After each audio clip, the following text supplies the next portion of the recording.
नमस्कार सर्वांना. मनापासून तुमचं खरं म्हणजे वीकेंडच्या दिवशी पण तुम्ही आलेत आणि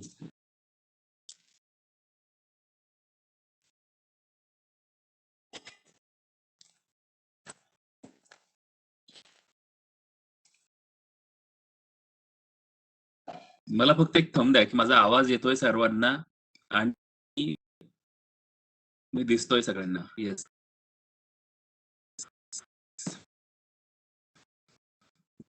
धन्यवाद. ओके. सो अगदी म्हणजे सॅटर्डे संडेला आपण खूप नियमितपणे सगळं करतोय आणि आपलं डेडिकेशन या सगळ्यामधनं दिसून येत आहे आणि हे करावंच लागणार आहे आपल्याला. 2022 ची एक्झाम आणि 2023 ची एक्झाम राज्यसेवा पूर्व परीक्षा आपण दोन्ही बद्दल मी थोडंसं 1 मिनिट डिस्कस करणार आहे, नंतर आपला टॉपिक कंटिन्यू करणार आहे. तर एक गोष्ट महत्त्वाची अशी की कालच समजा आयोगाने एक नोटिफिकेशन दिलं आणि त्याच्यामध्ये असं म्हटलं त्यांनी की पुढे डिस्क्रिप्टिव्ह एक्झाम होणार. ही मुख्य परीक्षेच्या बाबतीत त्यांनी बोललेलं आहे. पण मला हे सांगायचं आहे की ऑगस्टची जी परीक्षा देत आहेत, या लोकांनी त्याच्यामध्ये जास्त वेळ घालवू नये आणि त्याचे परिणाम काय होतील आणि फॅकल्टी मिळतात का, काय काय काय काय अनेक डिस्कशन आणि चर्चा आजकाल म्हणजे चालू असताना दिसत आहेत. पण त्या फंदात आपण पडायचं नाहीये आणि आपला उद्देश हा लक्षात ठेवायचा की 2022 ची एक्झाम आणि त्याची प्रिलिम आणि त्याची मेन्स.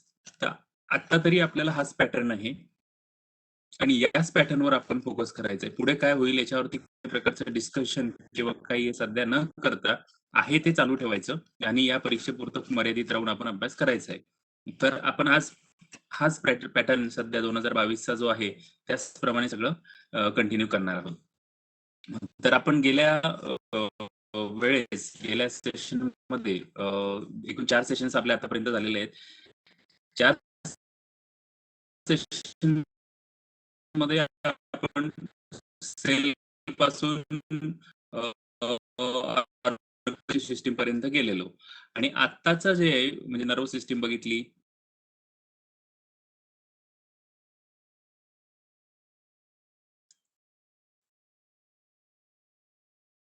ओके. नर्वस सिस्टीम बघितली. वेगवेगळ्या सिस्टीम आपण महत्त्वाच्या बघत गेलेलो आहोत. तर वरून खाली आपण सिस्टीमचा अभ्यास करतोय. जसं मी म्हटलं नर्वस सिस्टीम नाकापर्यंत हात गेला, तोंडावर डायजेस्टिव्ह सिस्टीम आणि आता आपण जसं खाली जाणार आहोत त्यापैकी एक महत्त्वाची म्हणजे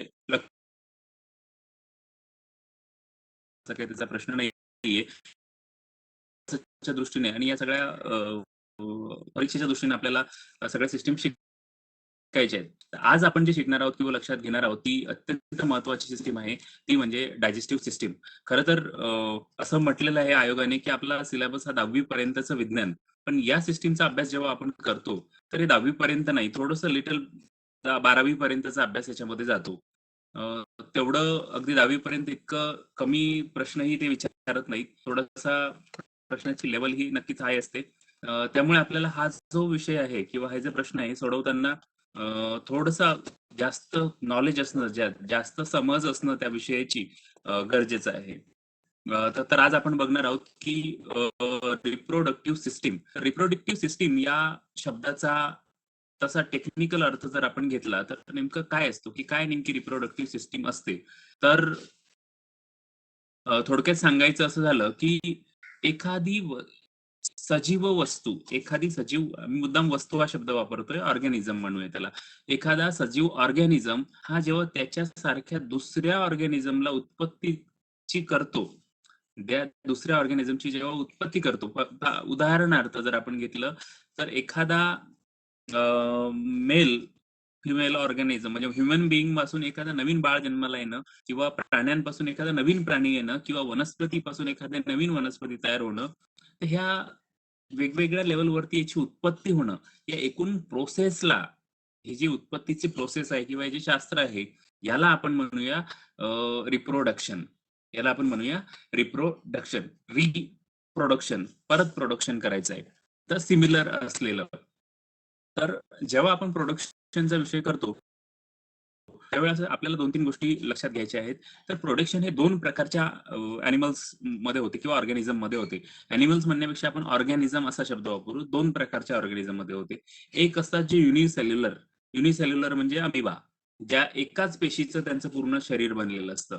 आणि दुसरं असतात मल्टी सेल्युलर, म्हणजे एकापेक्षा जास्त पेशींचं त्यांचं शरीर रचना किंवा त्यांचं ऑर्गन असतं.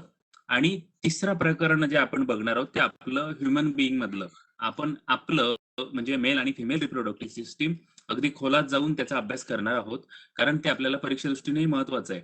पण अंडरस्टँडिंग होण्याच्या दृष्टीने आपल्याला थोडंसं युनिसेल्युलर काय, मल्टीसेल्युलर काय, मिओसिस काय, मायटोसिस काय, हे सगळ्या बेसिक कन्सेप्ट जर का एकदा लक्षात आल्या तर अत्यंत सोपा विषय असतो बायोलॉजी, तर तो आपल्याला करायचा आहे. तर आता पहिलं आहे की एखाद्या सिस्टीम म्हणजे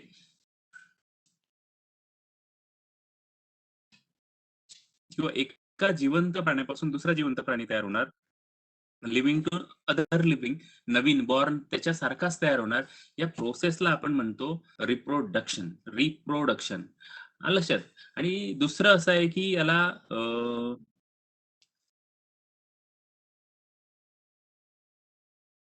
दोन गोष्टी लक्षात आहेत की रिप्रोडक्शन होत असताना काय होतं की तसाच्या तसा होतो, तसाच्या तसा तयार होतो. म्हणजे काय होतो की डीएनए आपला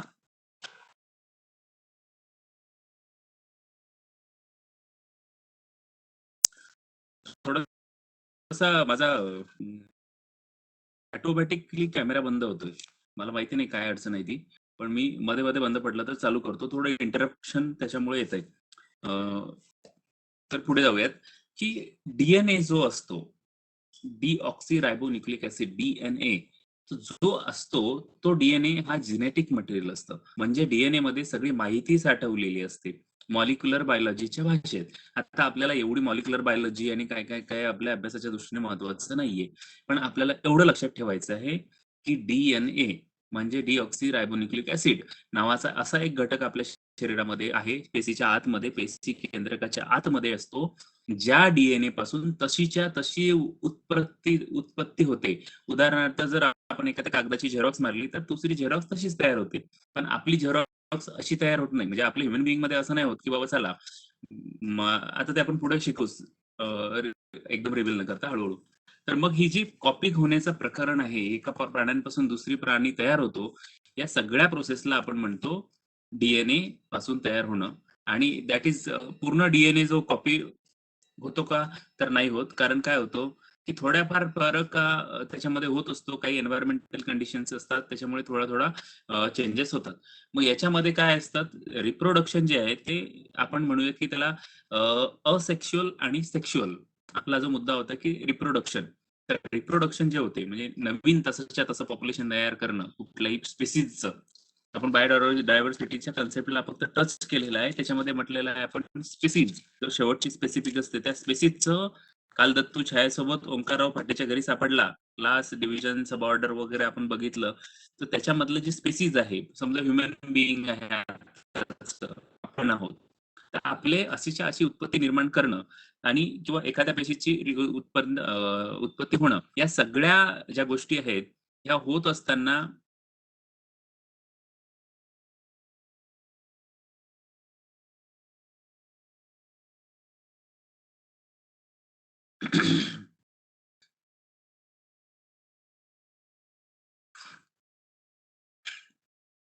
ओके.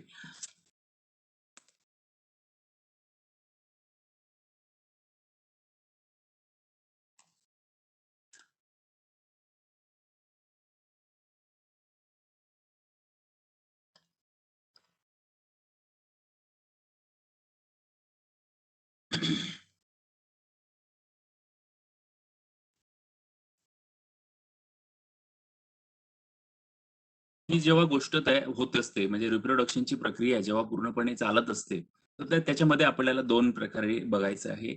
आणि पहिला प्रकार असतं असेक्शुअल रिप्रोडक्शन आणि दुसरं इज सेक्शुअल रिप्रोडक्शन. म्हणजे त्याच्यामध्ये आपल्याला प्रामुख्याने बघायचं की याच्यामध्ये एक प्रोसेस रिप्रोडक्शनची फॉलो केल्या जाते. आणि एक असेक्शुअल मध्ये काय होतं की दोन वेगवेगळ्या मेल आणि फिमेलची गरज त्याच्यामध्ये नसते. एकच स्पेशीस पासून उत्पत्ती होते डिव्हिजनने. त्याला आपण म्हणतो असेक्शुअल रिप्रोडक्शन. एकाच याच्यापासून होते, त्याला सेक्शुअलिटीची गरज म्हणजे प्रोसेसची गरज पडत नाही. तर हा आपला महत्वाचा दोन त्याचे प्रकार, एक आहे सेक्शुअल रिप्रोडक्शन आणि दुसरं आहे असेक्शुअल रिप्रोडक्शन. आता आपण बघूयात की असेक्शुअल रिप्रोडक्शन जे आहे याच्यामध्ये काय नेमकं घडतं. तर नवीन पेशी ह्या जशाच्या तशा तयार होतात, सेम डीएनए. नवीन पेशीज जशाच्या तशाच तयार होतात. म्हणजे एका अमिबापासून सेम अमिबा तयार होतो. आणि हे जे याच्यामध्ये असतं हे असेक्शुअल रिप्रोडक्शनचे गुणधर्म आहेत. पण याच्यामध्ये एक असतं, एक ड्रॉबॅक असा आहे की त्याच्यामध्ये कुठल्याही प्रकारचं व्हेरिएशन नसतं. कुठल्याही प्रकारचं व्हेरिएशन नसतं. पॉइंट लक्षात घ्यायचं आहे. Exam point of view, asexual reproduction मध्ये व्हेरिएशन नसतं. असेक्शुअल रिप्रोडक्शन मध्ये व्हेरिएशन नसतं, कारण डीएनए कॉपी होतो. त्याच्यानंतर दुसरं आहे की फास्ट रिप्रोडक्शनची प्रोसेस असते, फास्ट. वेअर ॲज आपण तिकडे जर बघितलं सेक्शुअल रिप्रोडक्शन मध्ये, तर खूप स्लो असते. त्याच्यानंतर महत्वाचं आहे की मायटॉटिक डिव्हिजन होते. मायटॉटिक डिव्हिजन होते, मिओसिस होत नाही. मायटॉटिक सेल डिव्हिजन याच्यामध्ये होते. आता मायटॉटिक सेल डिव्हिजन म्हणजे काय, ते आपण बघणार आहोत. इमेज मी शेअर करतो.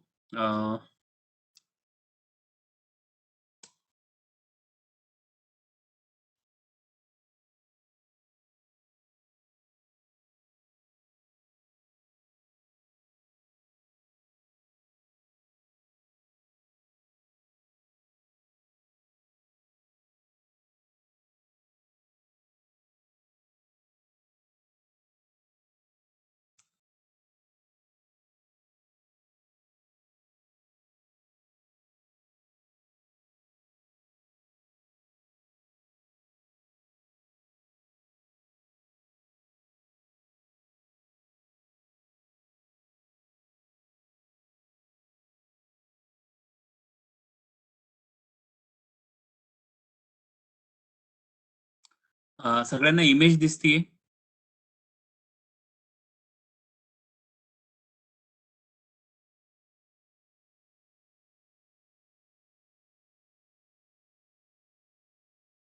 मला रिप्लाय पाहिजे तुमच्याकडनं. सगळ्यांना इमेज दिसती आहे का? ओके. सो स्क्रीनवरती फोकस करा. मी जी गोष्ट सांगतोय मायटॉटिक डिव्हिजन मधली, याच्यावरती आपल्याला जरासं फोकस करायचं आहे. थोडेसे कलर याच्यामध्ये आहेत, ते आपल्याला लक्षात घ्यायचे. सगळ्यात पहिल्यांदा तुम्हाला दिसणार हे पॅरेंट सेल. मी त्याच्यावरती थोडंसं लिहिण्याचा प्रयत्न करतोय पॅरेंट सेल वरती. पहिल्यांदा दिसते आपल्याला पॅरेंट सेल. तर या पॅरेंट सेलमध्ये मी त्याच्यावरती मार्क केलेलं आहे. पॅरेंट सेलमध्ये आपल्याला एक रेड कलर दिसतोय आणि एक थोडासा ब्लूइश ग्रीनिश कलर दिसतोय. सगळ्यांना दिसले दोन स्ट्रँड. एक डीएनए चा स्ट्रक्चर दिसतो, एक सिंगल स्ट्रँड दिसतो रेड कलर मधला, आणि दुसरा आहे तो ब्लूइश कलर मधला. किती लोकांना दिसलंय ते?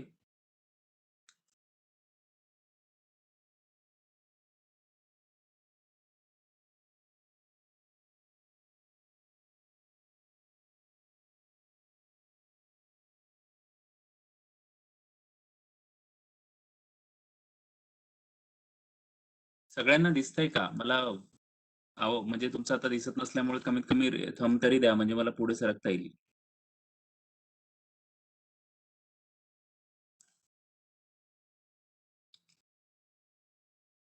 हो, आवाज येतोय सगळ्यांना?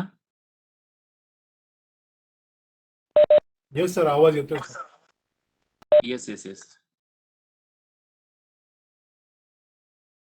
मला फक्त एक सांगायचं आहे की ही जी डायग्राम आहे ही आपली आपली मायटॉटिक सेल डिव्हिजनची आहे. मायटॉटिक सेल डिव्हिजन मध्ये आपल्याला दोन गोष्टी खूप, हे दोन डिव्हिजनचे प्रकार लक्षात आले ना, तर आपल्याला एंटायर रिप्रोडक्शनची प्रोसेस समजेल कशी असते. तर आपण म्हटलेलं आहे की पॅरेंट सेल नावाची एक सेल दिसते पहिल्यांदा. आता ऍक्च्युअल सेलचं स्ट्रक्चर आपण बघितलेलं, हे रिप्रेझेंटेशन आहे पेशींचं. आपल्याला साधारणतः अंदाज यावा, समजावं म्हणून अशा पद्धतीचं रिप्रेझेंटेशन आहे. ते एवढं सोपं सोपं सरळ सरळ सेलचं स्ट्रक्चर नक्कीच नसतं. तर ही जी सेल आहे, पहिल्या सेलवरती मी राईट क्लिक करतोय, राईट थोडंसं रेड कलरने लिहितोय, तर ती आहे पॅरेंट सेल, ज्याला मी सर्कल केलं. तर पॅरेंट सेलच्या पुढे आपण गेलं की त्याच्यानंतर त्या सेल पासून मायटॉटिक डिव्हिजन होऊन एस फेज डीएनए रेप्लिकेशन तुम्हाला दिसतंय.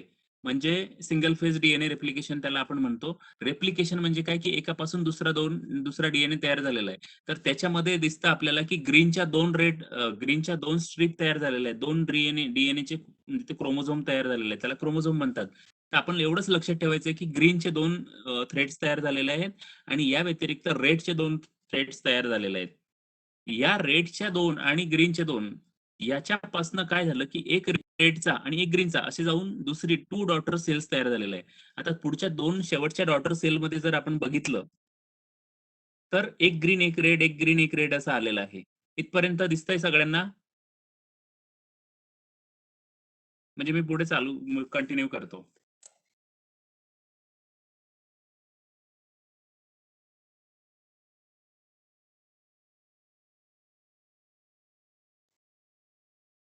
येस, आता आलेलं आहे.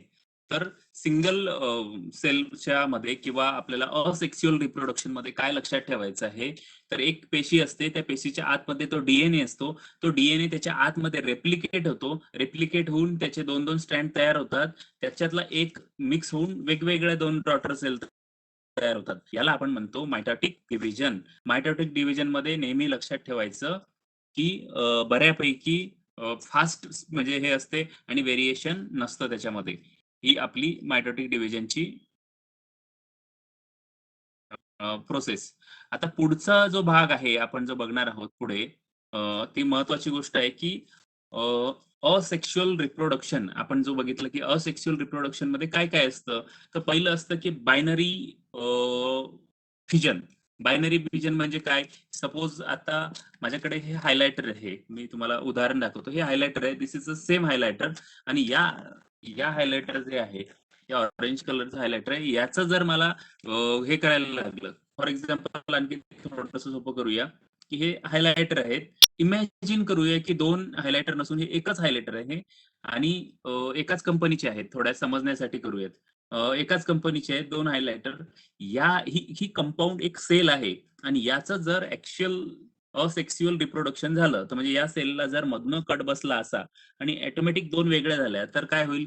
असे 2 हायलायटर तयार झाले. म्हणजे काय, की असं जेव्हा फ्युजन सेल्समध्ये होते, that take place within a cell. म्हणजे 2 सेल, एक सेल असते. एका सेलची अशी हळू फ्युजन तयार होऊन एक सेल वेगळी आणि एक सेल वेगळी. दोन्ही सिमिलर तयार होतात आणि या प्रोसेसला आपण म्हणतो बायनरी सेल डिव्हिजन किंवा बायनरी फिजन. आता बऱ्याचदा असतं, की मल्टिपल फिजन असतं. म्हणजे मायटोटिक डिव्हिजन होऊन न्यूक्लियस जो असते अमिबाच्या आतमध्ये. आता काय असते, अमिबा जेव्हा स्पेसिस आहे मल्टिपल लेवलवर होते कसं बघा. आता अमिबा आहे, त्याला जर परमनंट म्हणजे ऍडव्हर्स कंडिशन असली, म्हणजे काय, की त्याला अन्न नाही मिळालं, त्याला पाणी नाही मिळालं, तर अशा वेळेस काय होतं, की त्या अमिबाच्या सेलच्या बाहेर अमिबाच्या सेलच्या बाहेर एक सिस्ट तयार होतं. म्हणजे एक प्रॉपर असं एक हेवी म्हणजे सेलच्या कंपॅरेटिव्हली हेवी असं एक एन्व्हायरमेंट किंवा एक असं कवच तयार होतं. त्याला म्हणतात सिस्ट आणि त्या सिस्टच्या आतमध्ये अमिबाचे छोटे न्यूक्लियाय तयार होऊन जातात. आणि ते सिस्ट काही दिवसानंतर त्याला अन्न, वस्त्र मिळालं, म्हणजे वस्त्र म्हणण्यापेक्षा अन्न मिळालं,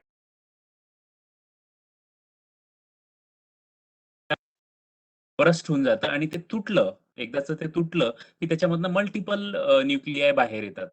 म्हणजे काय, की मल्टिपल फिजन झालं. म्हणजे बायनरी फिजन म्हणजे काय आणि मल्टिपल फिजन म्हणजे काय याच्यातला फरक तुमच्या लक्षात आला, मी असं गृहीत धरतो. ज्या लोकांना हा फरक लक्षात आलेला आहे, त्यांनी मला फक्त एक थंब अपेक्षित आहे. जर हा फरक लक्षात नसेल आला, तर आय विल रिपीट अगेन. आपल्याला हे समजलंच पाहिजे, काही झालं तरी.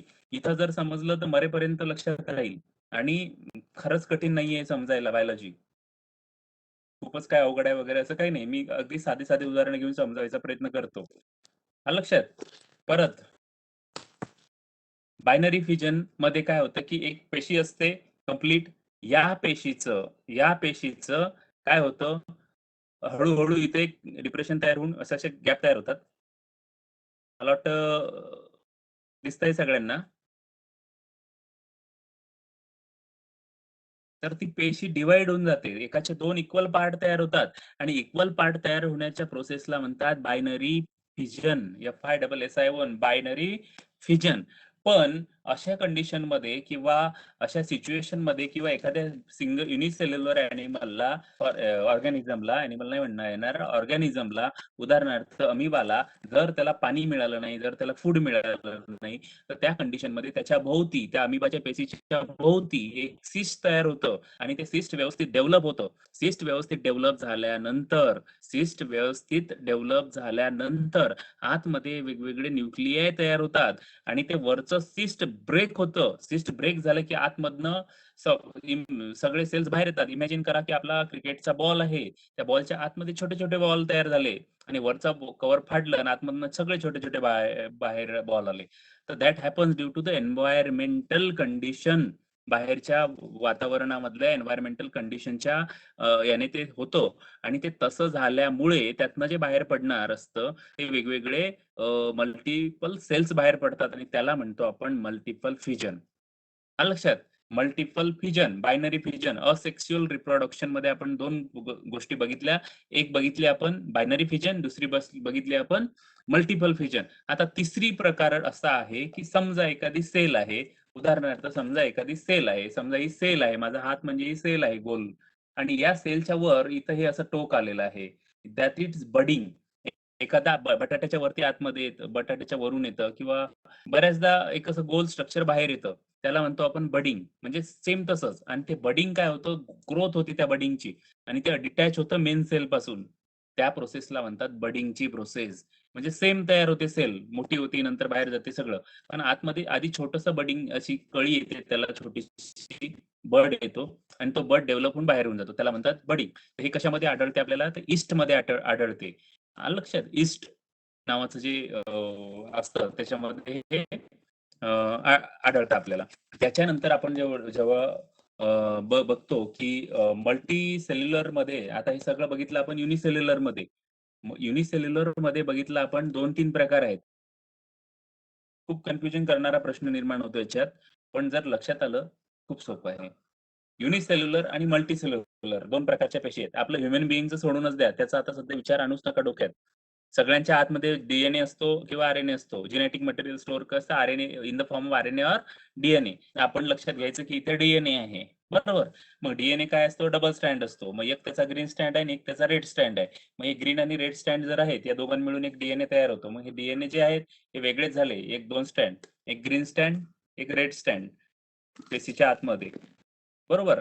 हे ग्रीन स्टँड आणि एक रेड स्टँड, किंवा उदाहरणार्थासाठी घेतले मी ग्रीन स्टँड आणि रेड स्टँड. और सिंपल बनाते, ये ग्रीन स्टँड और रेड स्टँड डीएनएच्या आतमधले हे दोन सेपरेट झाले. सेपरेट झाल्यानंतर काय होईल, त्या पेशीच्या आतमध्येच एक इकडे तयार होईल, दुसरा तयार होईल इथं ऑरेंज स्टँड. बरोबर. असा.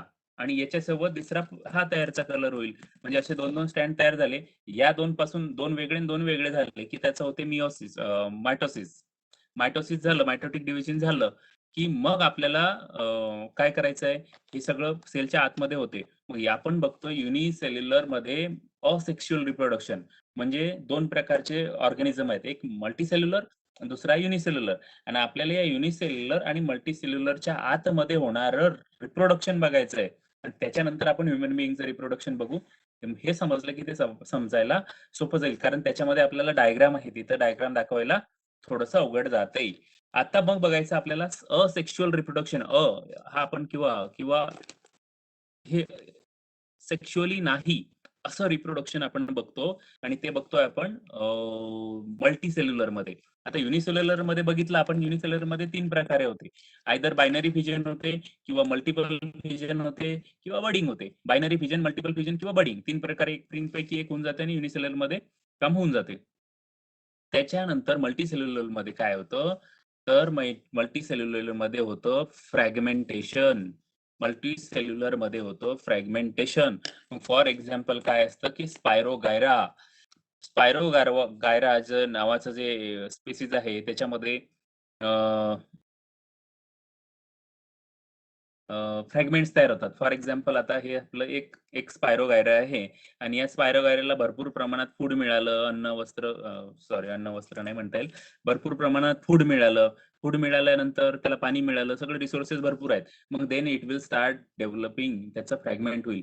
इथनं हे डिटॅच होईल आणि याचा हा तुकडा झाला की हा तुकडा ना हा तुकडा समान ग्रोथ व्हायला लागेल.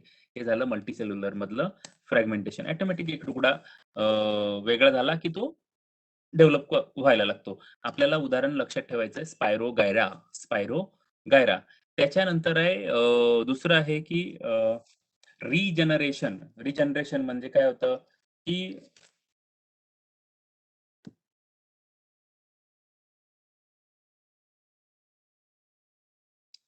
एखादी सेल आहे रिजनरेशन मध्ये आहे, तर समजा हे प्लॅनेरा पहिलं होतं स्पायरोजेरा, दुसरं आहे प्लॅनेरामध्ये रिजनरेशन होतं. रिजनरेशन म्हणजे काय की सिंपल उदाहरण आहे, ही पेन्सिल आहे, मी जर 8 तुकड्यांमध्ये ब्रेक केली किंवा 6 तुकड्यांमध्ये ब्रेक केली तर मी तिला परत एका बाजूला टोक करेल आणि 8च्या 8ही तुकडे लिहितील.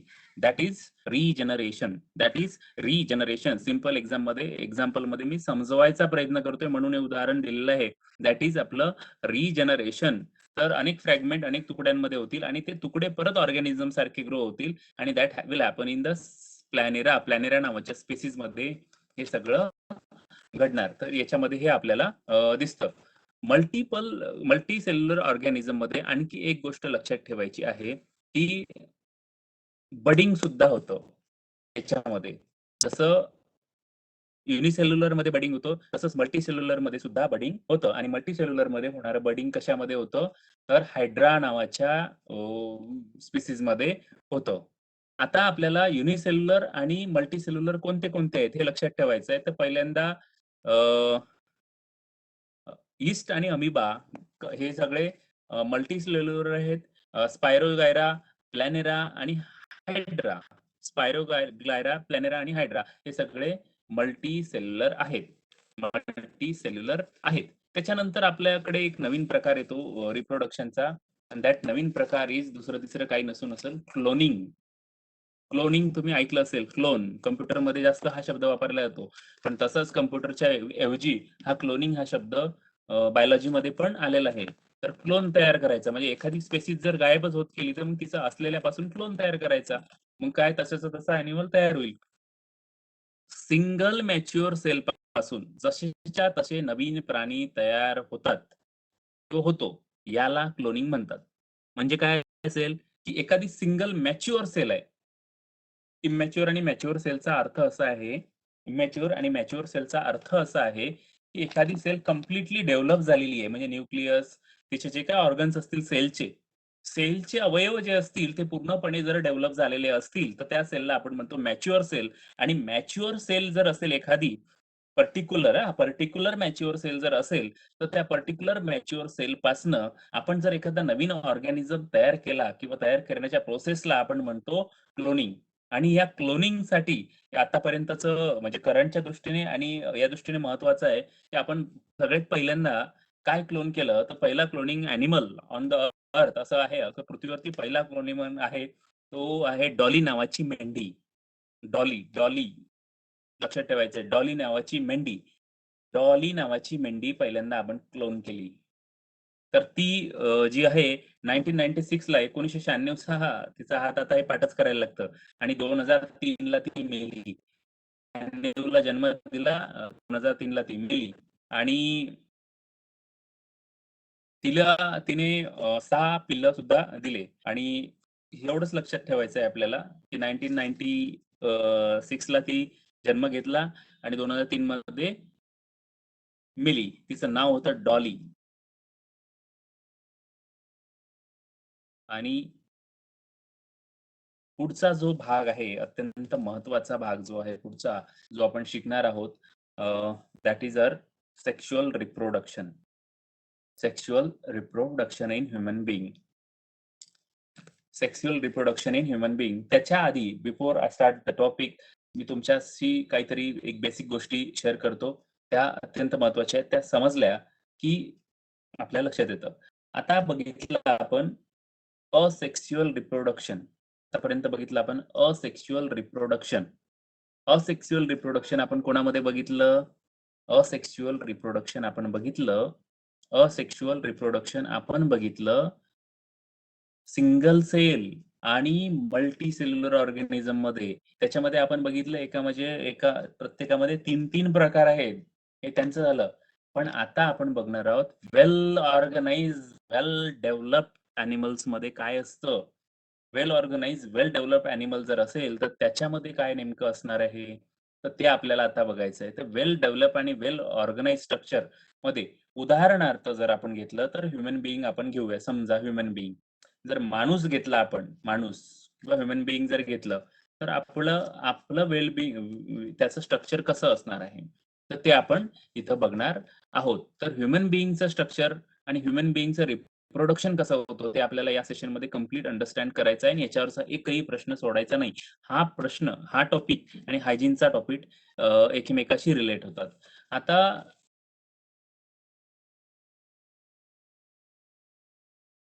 आपण बघितलं की 2 पॅरेंट आतापर्यंत बघितले होते की पॅरेंट सेल एकच होती. पॅरेंट पेशी किंवा मूळ पेशी एकच होती. युनिसेल्युलरमध्ये पण आणि मल्टीसेल्युलरमध्ये पण. पण या ठिकाणी जेव्हा आपण सेक्शुअल रिप्रोडक्शन बघतो, या ठिकाणी पॅरेंट सेल एक नसते. पहिला फरक. पॅरेंट सेल एक नसते. पॅरेंट सेल ह्या 2 असतात. एक मेल आणि दुसरी फिमेल पासून येणारी. एक मेल पासून येणारी आणि दुसरी फिमेल पासून येणारी. एक मेल पासून येणारी आणि दुसरी फिमेल पासून येणारी. मग त्याच्यापासून एक नवीन ऑर्गॅनिझम तयार होतं, की नवीन बाळ तयार होते किंवा नवीन ऑफस्प्रिंग तयार होतं. त्याला आपण म्हणतो सेक्शुअली रिप्रोड्यूस ऑर्गॅनिझम. सेक्शुअल याच्यामधनं तो तयार झाला. मग याच्यामध्ये या प्रोसेसला जे आहे, याच्यामध्ये मेल आणि फिमेल म्हणजे कुठलंही असेल आता डेव्हलप ऑर्गॅनिझम जे आहेत, मग सस्तन प्राणी असतील किंवा रेप्टाइल्स असतील किंवा यांच्यामध्ये मेल किंवा फिमेल असेल तर ते व्यवस्थित ऑर्गनाइज त्याचं सगळी सिस्टम असतात. तर आपल्या अभ्यासाच्या दृष्टीने आपल्याला ह्युमन बायोलॉजी मधला पार्ट असल्यामुळे मेल आणि फिमेल रिप्रोडक्टिव्ह सिस्टम शिकायची आहे. तर या प्रोसेसमध्ये सेल डिव्हिजन जे होतं ते मिओसिसने होतं. आपण आधी बघितलं की मायटोसिसने होतं आणि इथे जे सेल डिव्हिजन होतं ते मिओसिसने होतं. आपण आता मायटोसिसचं डिव्हिजन बघितलं. आता मी तुमच्या समोर एक मिओसिस दाखवणार आहोत. नंतर बघणार आहोत आपण फर्टिलायझेशनची ऍक्च्युअल प्रोसेस कशी होते आणि नंतर त्याच्यानंतर आहे ह्युमन बिईंगचं रिप्रोडक्टिव्ह सिस्टीम कशी असते. तर ते आपण बघणार आहोत. तर त्यापूर्वी बिफोर आय स्टार्ट नवीन की आपल्याला मिओसिस एकदा समजून घ्यायचं आहे. आधी बघितलं मायटोसिस, आता बघूयात मिओसिस.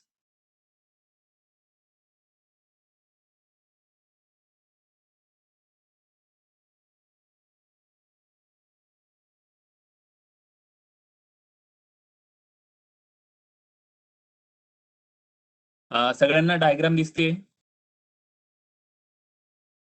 ओके. आपण मिओसिस मध्ये असं बघितलं होतं की पॅरेंट सेल एकच होती. पॅरेंट सेल एकच होती. त्याच्या आतमध्ये रेड आणि ब्ल्यू कलरच्या 2 रेड किंवा ब्लूइश कलरचे 2 क्रोमोझोम होते. ते वेगवेगळे झाले होते. म्हणजे रेप्लिकेट होऊन एक डॉटर सेलमध्ये वेगवेगळे आले होते. पण इथं तसं होत नाही. आता इथे मी दाखवतोय तुम्हाला थोडंसं मार्क करतोय. मला फक्त एक सांगा की मी मार्क केलेलं तुम्हाला स्क्रीनवर दिसतंय का? मी एक नंबर दिलेला आहे होमोलॉगस क्रोमोझोम सेपरेट्स असं दिलेलं आहे. होमोलॉगस क्रोमोझोम सेपरेट्स वरती. तर त्याच्यावरती रेड वर मार्क केला तो दिसतोय का? किती लोकांना रेड वरचा mark दिसलाय?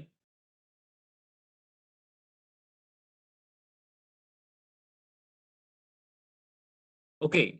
Thank you so much. तो आता आपल्याला याच्यात बघायचं की होमोलॉगस क्रोमोझोम सेपरेट म्हणजे काय आहे की पॅरेंट सेलमध्ये सेम असलेले क्रोमोझोम जे आहेत ते सेपरेट होतात. मग ह्या रेड मधले सेपरेट होऊन 2 वेगवेगळ्या सेलमध्ये सेपरेट होऊन काय झालेलं आहे? खाली तयार झालं, सिस्टर क्रोमोझोम सेपरेट झालेले आहे, असं त्यांनी म्हटलेलं आहे खाली. तर मग काय आहे, ज्यामध्ये एक क्रोमोझोम असतो त्याला हॅप्लॉइड सेल्स असं म्हणतात. तर मग हे जे आहे हॅप्लॉइड होऊन एक सिंगल रेड झाला आणि दुसरा सिंगल रेड झाला. आणि याच्या उलट जर आपण बघितलं हे ब्लू कलर, तर याच्यामध्ये पण सेम गोष्ट खाली झालेली आहे मिओसिसमध्ये. तर पहिलं झालेलं आहे हॅप्लॉइड सेलचं एक सिंगल आणि एक सिंगल. म्हणजे एका वरच्या पेशीमध्ये जर बघितलं आपण पॅरेंट सेलमध्ये तर डबल क्रोमोझोम दिसतोय. त्याच्यामध्ये 2 दिसतायत एक क्रॉस झालेले. रेडमध्ये पण आणि ब्लूमध्ये पण. आणि खाली जर बघितलं आपण तर त्याच्यापासून जे वेगवेगळे तयार झालेले आहेत ते सिंगल सेल तयार झालेले आहेत. आता विषय असा असतो, की हे जे सिंगल क्रोमोझोम्स आहेत, हे याच्यापासून बरोबर अशा पेशी तयार होत असतात. किंवा रिप्रोडक्शन तयार होत असते. आता मला डायग्राम वरती थोडं लिमिटेशन येतं, तिथं सर्क्युलर दाखवता येत नाहीये व्यवस्थित, पण मी ते समजावून सांगतो तुम्हाला. ही डायग्राम समजली?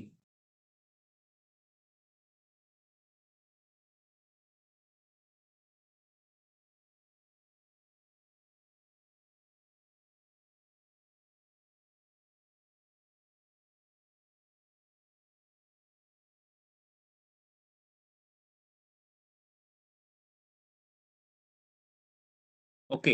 ही डायग्राम तुम्हाला समजली असं मी गृहीत धरतो. आता हे बघितलं आपण, की पॅरेंट सेल पासनं म्हणजे मेल सेल आणि फिमेल सेल आपण समजण्यासाठी आणखी सोपं म्हणूया. एक असते मेल सेल, एक आहे फिमेल सेल. या फिमेल सेलच्या आतमध्ये जे क्रोमोझोम आहेत, फिमेल सेलच्या आतमध्ये जे क्रोमोझोम आहेत, सपोज हे 2 क्रोमोझोम आहेत, तर हे असे तिथं स्ट्रक्चर दिसतंय क्रॉसमध्ये तुम्हाला अवेलेबल. तर हे सगळं सेपरेट झालं. सेपरेट झालं, 2 वेगवेगळे क्रोमोझोम 2 बाजूला आले. हे खाली येऊन ते एक सेल झाली. त्या सेलला म्हणतो आपण हॅप्लॉइड सेल. त्याच्यामध्ये सिंगल क्रोमोझोम आहे, त्याला म्हणतो आपण हॅप्लॉइड सेल. सिंगल क्रोमोझोम आहे, त्याला म्हणतो आपण haploid cell. I am repeating again and again. Single chromosome आहे, त्याला म्हणतो आपण हॅप्लॉइड सेल. मग तसंच मेल असेल, तर मेलमध्ये हॅप्लॉइड सेल्स असतात. तसंच ते सेपरेट होतात. आता हा सगळा कुटाणा जो आहे, हे सगळे आपण थेअरी शिकतोय. ऍक्च्युअल कुठे असतात या सिंगल सेल, कुठून कुठे येतात, कसं होते, काय होते, हे सगळं आपल्याला डोळ्यासमोर चित्र आलं, की हे सगळं आणखी क्लिअर होईल जाते. मग आता काय होतंय, की आपण म्हणतो, की आपण आता शिकलो आता किंवा असं आपण म्हणतो, की या एंटायर प्रोसेसला म्हणतात रिप्रोडक्शन. मग रिप्रोडक्शनच्या पहिला एक महत्वाचा कन्सेप्ट येतो, दॅट इज अ फर्टिलायझेशन. काय असतो? फर्टिलायझेशन. आता इमॅजिन करा, की मेलमध्ये सिंगल हॅप्लॉइड सेल तयार आहेत. तशाच फिमेलमध्ये पण तयार आहेत. या 2 सेल एकत्र येऊन, मेल आणि फिमेल 2 पेशी एकत्र येऊन, आपण लक्षात घेण्यासारखी गोष्ट आहे. हे खूप इंटरेस्टिंग टॉपिक आहे. जेव्हा आपण युनिसेल्युलरमध्ये बघितलं, तेव्हा 2 पेशी एकत्र आलेल्या नाहीत. आतल्या आतच गोंधळ केला आणि त्यांनी तयार केला सगळा कार्यक्रम. पण इथं तसं नाही. इथं काय? 2 पेशी एकत्र येतात. 2 पेशी एकत्र येतात. The process of formation of diploid zygote, जे तयार होतं 2 पेशीचे क्रोमोझोम त्याला म्हणतात zygote. The process of formation of diploid zygote म्हणजे काय, की या पेशीतला एक क्रोमोझोम, त्या पेशीतला एक क्रोमोझोम, या 2 पेशी एकत्र येतात, त्या युनाइट होतात आणि आतमध्ये 2 क्रोमोझोम, एक एका पेशीतला आणि दुसरा दुसऱ्या पेशीतला, असे तयार होतात आणि या प्रोसेसला म्हणतात फॉर्मेशन ऑफ डायप्लॉइड झायगोट. आणि या डायप्लॉइड झायगोट जिथे तयार होतो, त्याला आम्ही आमच्या भाषेत म्हणतो फर्टिलायझेशन. फर्टिलायझेशन. मेल आणि फिमेल गॅमेट जिथं भेटतात, तिथं म्हणतात fertilisation. Question is that male आणि फिमेल जिथं मिळतात, त्याला फर्टिलायझेशन म्हणत नाहीत. मेल आणि फिमेल म्हणजे अॅनिमल्स असू द्या, ह्युमन बीइंग्स असू द्या, कुठे मेल आणि फिमेल जनरल टर्म मध्ये बोलताना म्हणतात फर्टिलायझेशन चालू आहे.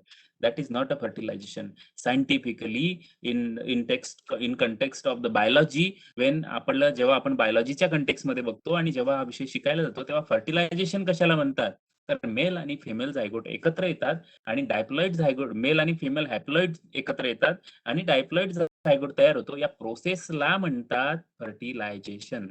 या प्रोसेसला म्हणतात फर्टिलायझेशन. आता त्या बऱ्याचदा हे सेल्स किंवा हे सगळं दाखवताना त्याच्या आतमध्ये 2चा आकडा लिहिलेला असतो. 2 म्हणजे डायप्लॉइड म्हणजे 2 आलेले आहेत. आता आपल्याला बघायचं आहे ह्युमन बिईंग. आता आपल्याला बघायचं आहे ह्युमन बिईंग.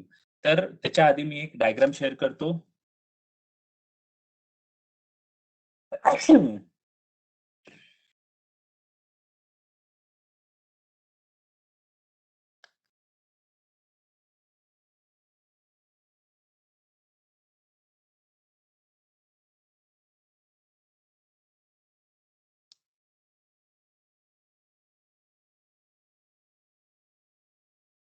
मी असं गृहीत धरतो सगळ्यांना ही डायग्राम दिसते आणि ज्यांना ज्यांना डायग्राम दिसते त्यांनी त्यांनी मला फक्त एक थंब पाठवा.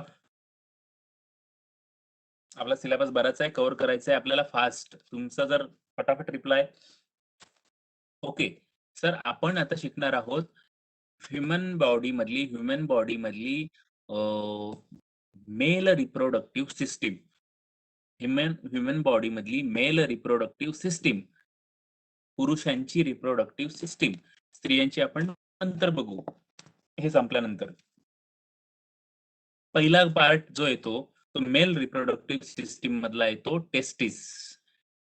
आता एक प्रश्न असतो असा की विच आर द, मी प्रश्न सांगून ठेवतो, शिकवणं झाल्यानंतर याचं उत्तर तुम्हाला आलं पाहिजे. Which are the primary sexual organs in male and female reproductive system. Which are the primary reproductive organs in male and female reproductive system.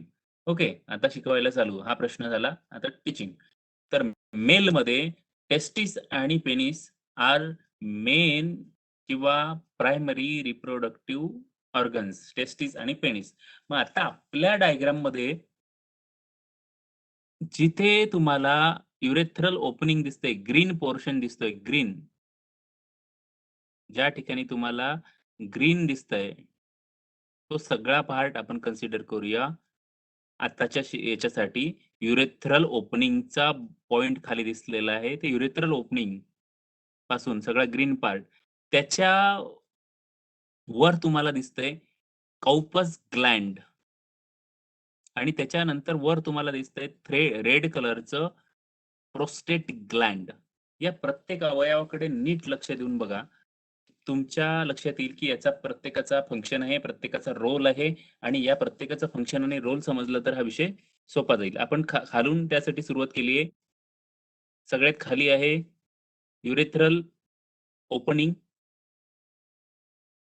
सगळ्यात खाली आहे युरेथ्रल ओपनिंग. त्याला मधनं एक व्हाईट कलरची लाईन म्हणजे सरळ एक डक्ट दिसते किंवा त्याला आपण युरेथ्रा असं म्हणूया. त्याच्यावरती त्याला आपण म्हणूया युरेथ्रा. मी थोडंसं डायग्रामला हाईट म्हणजे नावं जी येत आहेत त्याला गोल करतो. हा दिसला युरेथ्रावरती मी सर्कल केलेला आहे. त्याच्यावर युरेथ्राच्या वर गेलं की कॉफस ग्लँड आहेत.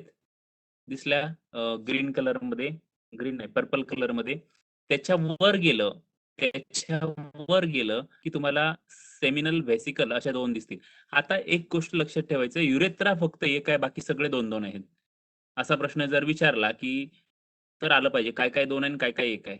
मी जे गोष्टी सांगतोय त्या सगळ्या 2 आहेत आणि एकच गोष्ट आहे युरेथ्रा आणि ती फक्त 1 आहे. मग त्याच्यानंतर आता आपण वर गेलो की आपल्याला एक ब्लू कलरची, निळ्या रंगाची एक वास डिफरन्स म्हणून एक तिला वासा डिफरन्शिया किंवा वॉस डिफरन्स असं म्हणतात. एक ट्यूब दिसते.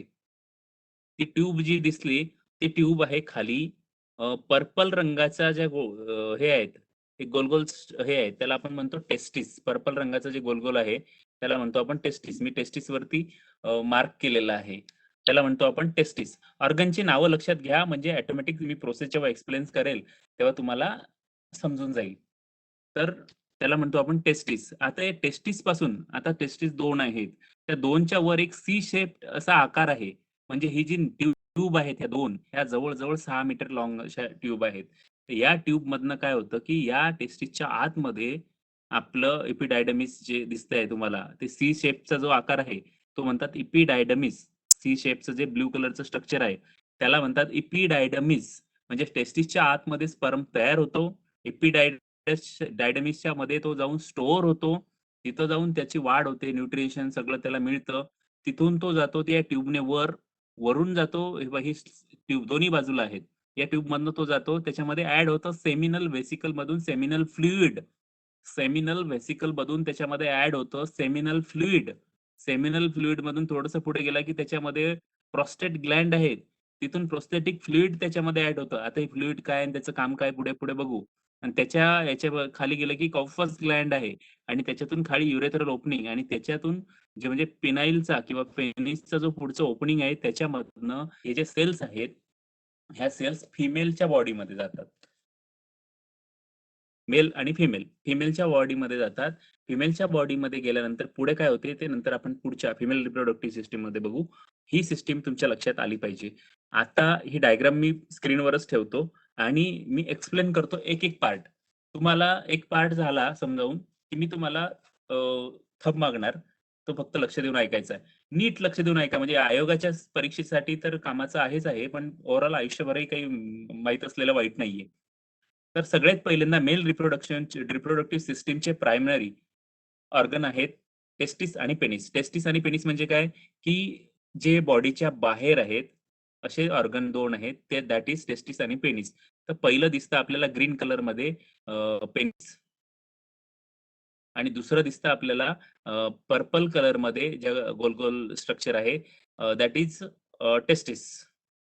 Okay, that is a primary organs. आता याच्यामध्ये टेस्टिस जे आहेत ते त्याला आपण म्हणतो मेल गोनॅड्स. परीक्षेमध्ये येताना मेल गोनॅड्स असा शब्द प्रयोग करतात ते, कारण तो सायंटिफिक आहे. त्याला म्हणतात मेल गोनॅड्स. ओके. परीक्षेमध्ये मेल गोनॅड्स असा शब्द येईल. तर त्याच्यामध्ये एक गोष्ट घ्यायचं, की आपण जेव्हा स्पेसिज शिकलो, आतापर्यंत लक्षात घ्या, ज्यावेळेस गेल्या 2 सेशनमध्ये आपण जेव्हा पेशीज बघितल्या, जेव्हा आपण पेशीज शिकलो, म्हणजे पेशी, सेल्स शिकलो, तर त्याच्यामध्ये आपण असं म्हटलं होतं, की काही शरीरामध्ये ग्लँड्स आहेत, त्याच्या पेशी ह्या वेगळ्या आहेत. उदाहरणार्थ आपल्या सलायव्हरी ग्लँड असं उदाहरण घेतलं होतं आपण. मग तसंच जी आहे, हे टेस्टिस दुसरं तिसरं काही नसून टाइप ऑफ एंडोक्राइन ग्लँड आहे. आणि ती एंडोक्राइन ग्लँड काय सिक्रेट करते, तर टेस्टोस्टेरॉन नावाचं हार्मोन सिक्रेट करते. काय सिक्रेट करते? टेस्टोस्टेरॉन नावाचं हार्मोन. टेस्टिस कुठे आहे? तर मेल आणि मेल रिप्रोडक्टिव्ह सिस्टीमचा एक्सटर्नल ऑर्गन जो दिसतो, त्याला आपण टेस्टिस म्हणतो. त्या टेस्टिसमध्ये काय असते? तर तिथं स्पर्म तयार होतात. या व्यतिरिक्त काय आहे? ती एक ग्लँड आहे. ग्लँड आहे म्हणजे काहीतरी ती स्त्रावणार, ती सिक्रीट करणार. म्हणजे काय करते ती? या ठिकाणी मेल रिप्रोडक्टिव्ह सिस्टीम मध्ये ती ग्लँड सिक्रीट करते टेस्टोस्टेरॉन हार्मोन, जे मेल मध्ये असतं. मग हे टेस्टोस्टेरॉन हार्मोन आपण जेव्हा प्युबर्टी येतो, म्हणजे नेमकेच वयात आलो, तेव्हा टेस्टोस्टेरॉन हार्मोनचे परिणाम शरीरावर काय दिसतात? तर शरीरावर त्याच्या दिसतात परिणाम, की मिशा यायला लागतात, आवाज रफ व्हायला लागतो. म्हणजे स्त्री आणि पुरुषाचा आवाज वेगवेगळा आहे. स्त्रियांचा आवाज सॉफ्ट असतो. पुरुषांचा आवाज थोडासा स्ट्रॉंग असतो किंवा कर्कश असतो थोडक्यात कंपॅरेटिव्ह टू फिमेल. मग असं का होतं? कारण टेस्टोस्टेरॉनची लेव्हल. मग तिथं ते आवाजामध्ये होणारे चेंजेस, मिश्या येतात. आपण मराठीमध्ये मिसरूट फुटायला लागलं म्हणतो. म्हणजे काय की सायंटिफिकली त्याला प्युबर्टीच्या उंबरठ्यावर तो आला. प्युबर्टी ज्याला आपण म्हणतो. म्हणजे हे टेस्टोस्टेरॉन लेव्हल वाढायला लागली. हे सगळं डेव्हलप झालेलं त्याचं रिप्रोडक्टिव्ह सिस्टम.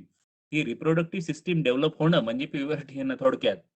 मग मेल गॅमेट जे असतात ते टेस्टिसच्या आत तयार होतो.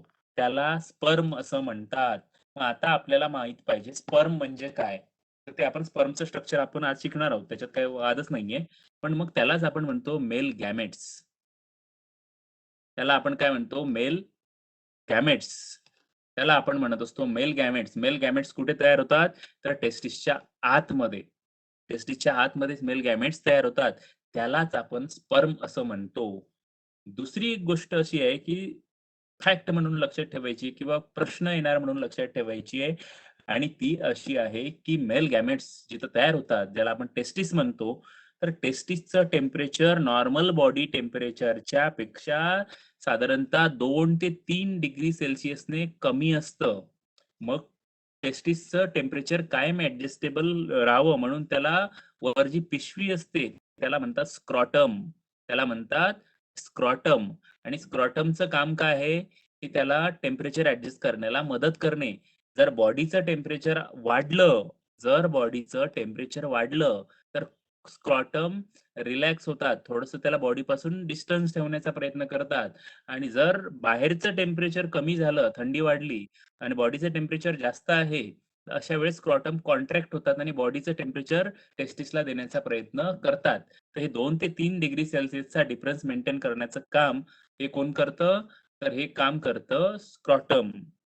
तर हे आपलं झालं मेल सिस्टम मधलं, मेल रिप्रोडक्टिव्ह सिस्टम मधलं मेलचं महत्वाचे प्रायमरी ऑर्गन. आता आपण पुढचा ऑर्गन बघूयात, की एपिडायडमिस.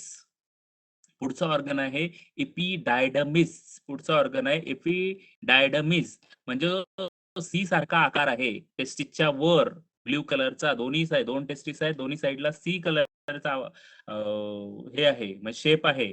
आणि ती सी कलरची ट्यूब जी आहे वर जाऊन पुढे रेड कलरच्या पोर्शनला जाऊन सेमिनल वेसिकलच्या जाऊन तिथं अटॅच झालेली आहे. ते ट्यूबलाइट स्ट्रक्चर आहे दोन्ही स्पेशलिस्टच्या वर.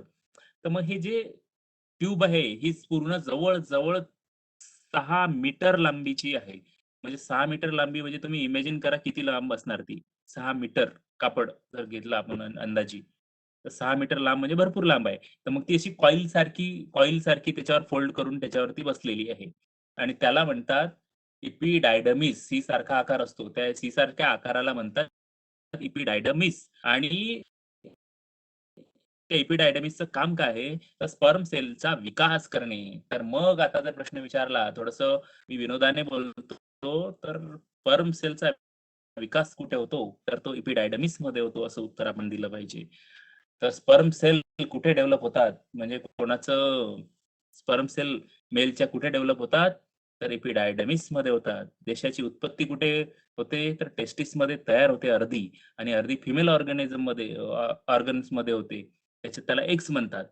तर या दोघांचं मिळून तयार होते, देशाची लोकसंख्या वाढते. तर ही वाढण्याची प्रोसेस जी आहे थोडंसं विनोदात्मक आपण शिकण्याचा प्रयत्न करतोय. तर हे सगळं होण्याच्या आधी तर या विकासाला मदत कोण करते? तर इपिडायडमिस करते. ही गोष्ट आपल्याला लक्षात ठेवायची आहे. Who is helping to develop the sperm? तर दॅट इज द इपिडायडमिस. आणि मग या डेव्हलप झालेल्या स्पर्मला याच्या इच्छित मार्गापुढे इच्छित स्थळी घेऊन जाण्याचं काम कोण करते? इच्छित स्थळी घेऊन जाण्याचं काम करते वॉस डिफरन्सेस किंवा वासा डिफर. ही जी पाईपलाईन आहे ही पाईपलाईन घेऊन जाते युरेथ्रा पर्यंत घेऊन जाते. त्याला म्हणतात वासा डिफर्स. आणि मग तिथं दोन्ही साईडला आहे सेमिनल वेसिकल. एक असं स्ट्रक्चर आहे सेमिनल वेसिकल पिंक कलरचं. या सेमिनल वेसिकलचं काम काय आहे? सेमिनल वेसिकल आणि प्रोस्टेट ग्लॅंड खाली आहे, तर सेमिनल वेसिकल काय करतं? सेमिनल फ्लुइड सोडतो. सेमिनल वेसिकल काय करतं? सेमिनल फ्लुइड त्याच्या आतमध्ये सोडतं.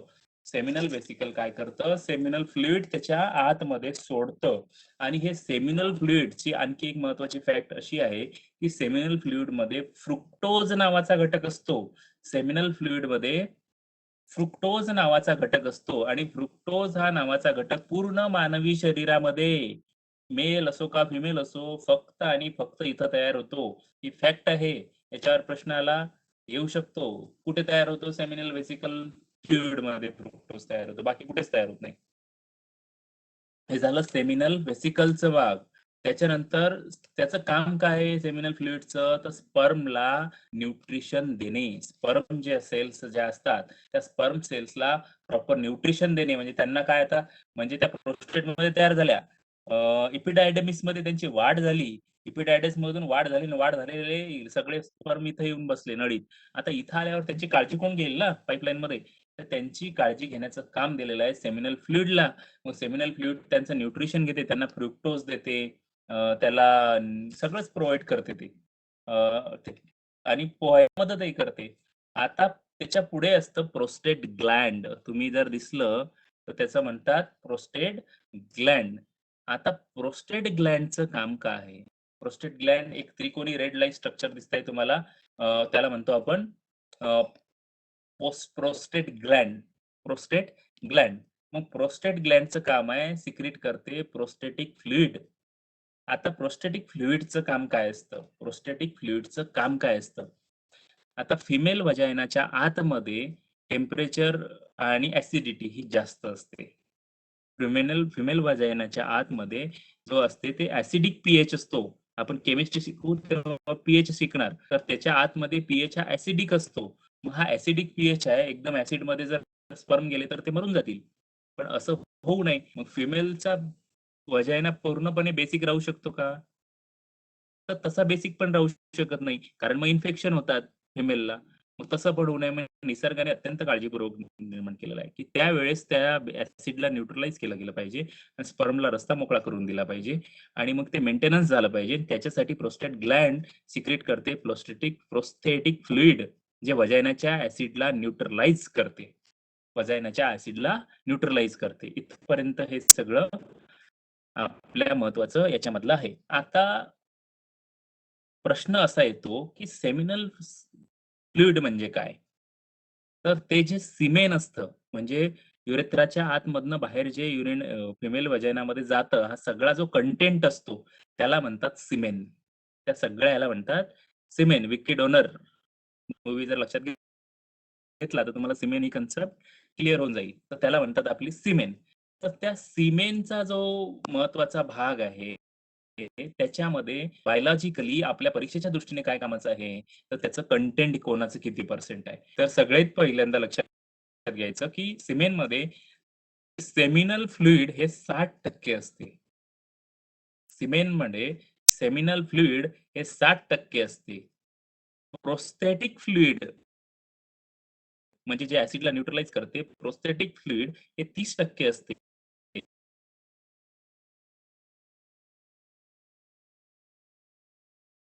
10% स्पर्म म्हणजे हे 20 लाखापेक्षा जास्त आहे आणि त्यातला एकच फक्त फर्टिलाइज करतो एगला आणि बाळ जन्माला येते. इथपर्यंत हा झाला विषय. आता पुढचा भाग आहे आपला स्पर्म. पुढचा भाग आहे आपला स्पर्म. स्पर्म शिकण्याच्या आत मला तुमच्याकडनं काही प्रश्नाची उत्तरं पाहिजे. सगळ्यात पहिल्यांदा मला कळलं पाहिजे, की हे तुम्हाला सगळं समजलं का? थंब. ज्यांना समजलं त्यांनी थंब पाठवा.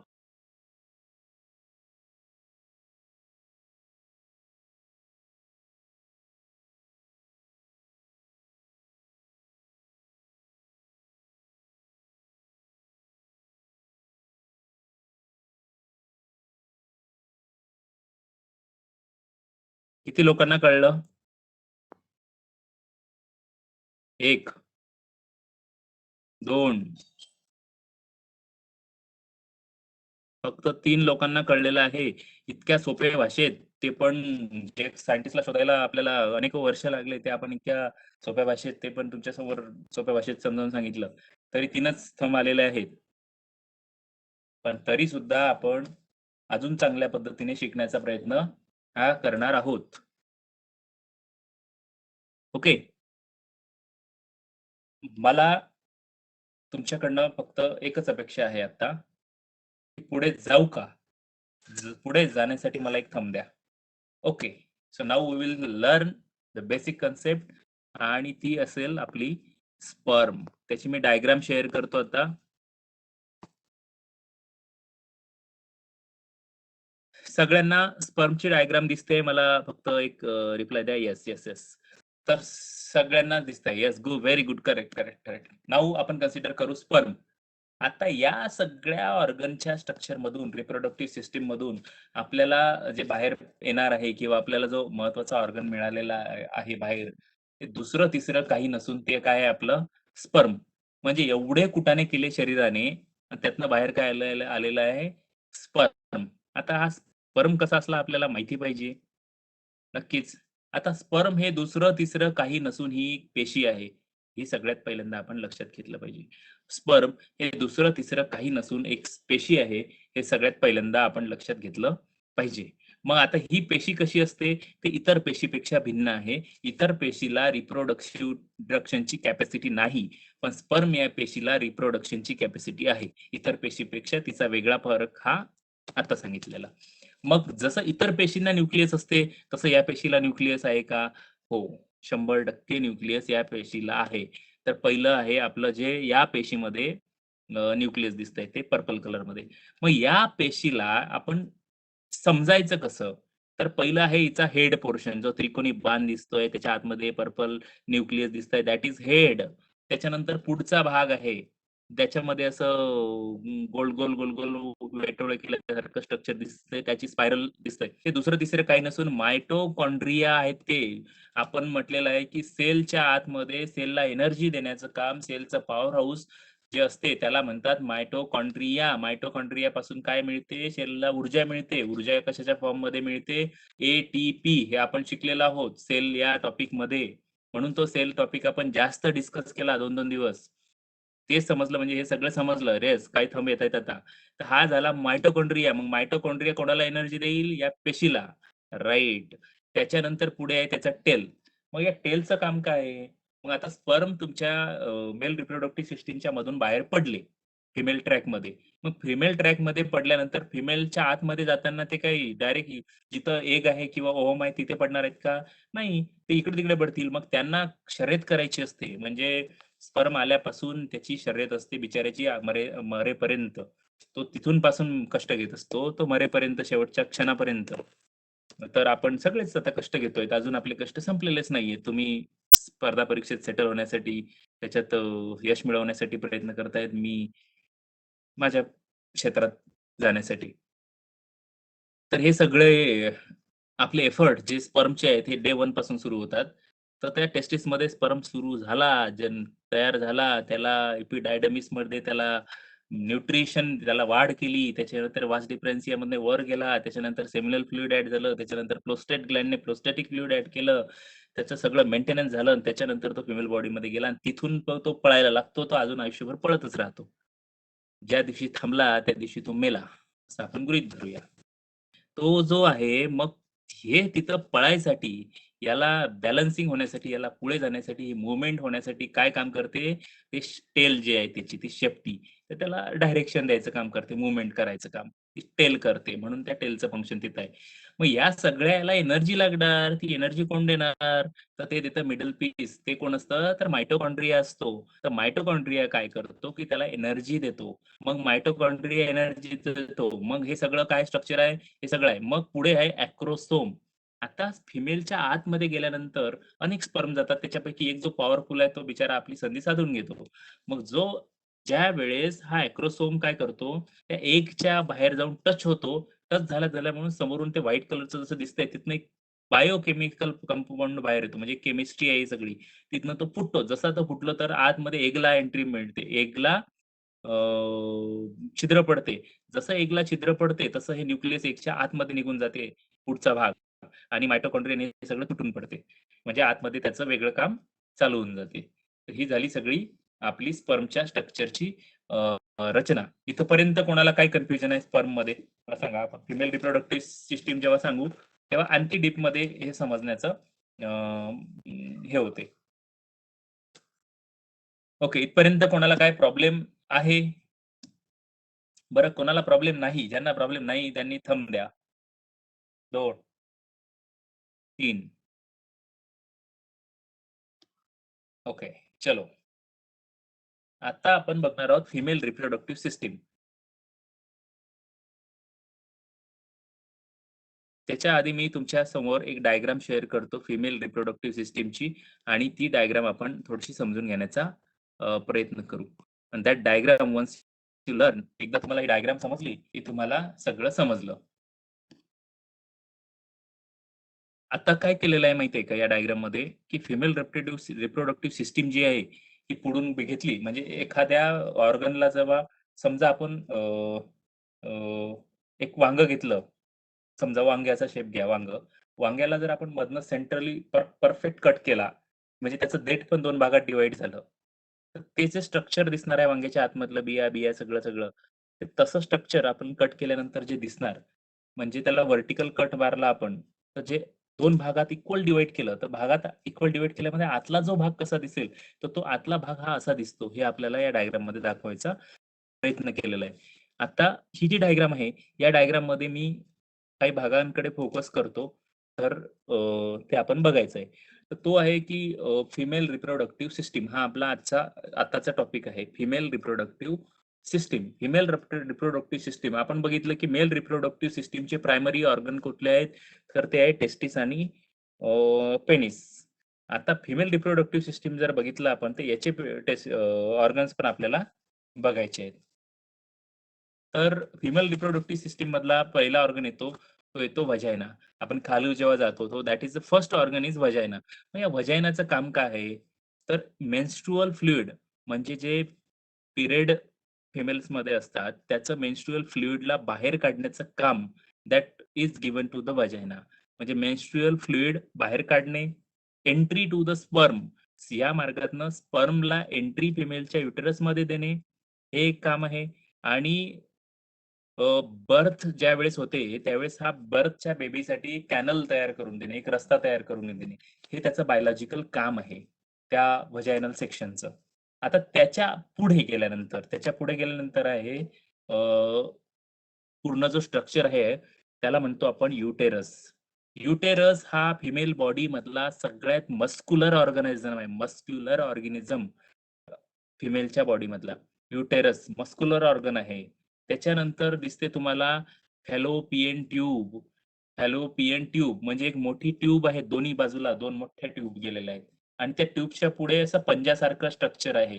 त्याला म्हणतो आपण फॅम्ब्री. त्याला म्हणतो आपण फिम्ब्री. FIMBRIE fimbriae. आणि त्या फिम्ब्रीच्या खाली 2 बटाट्यासारखे स्ट्रक्चर दिसतात. That structure is ovary. म्हणजे 2 ओव्हरी असतात. त्या ओव्हरीच्या आतमधून 2 फिम्ब्री त्याला अटॅच झालेले आहेत. त्या फिम्ब्रीमधून 2 ट्यूब बाहेर येतात. त्या ट्यूब युटेरस मध्ये जातात.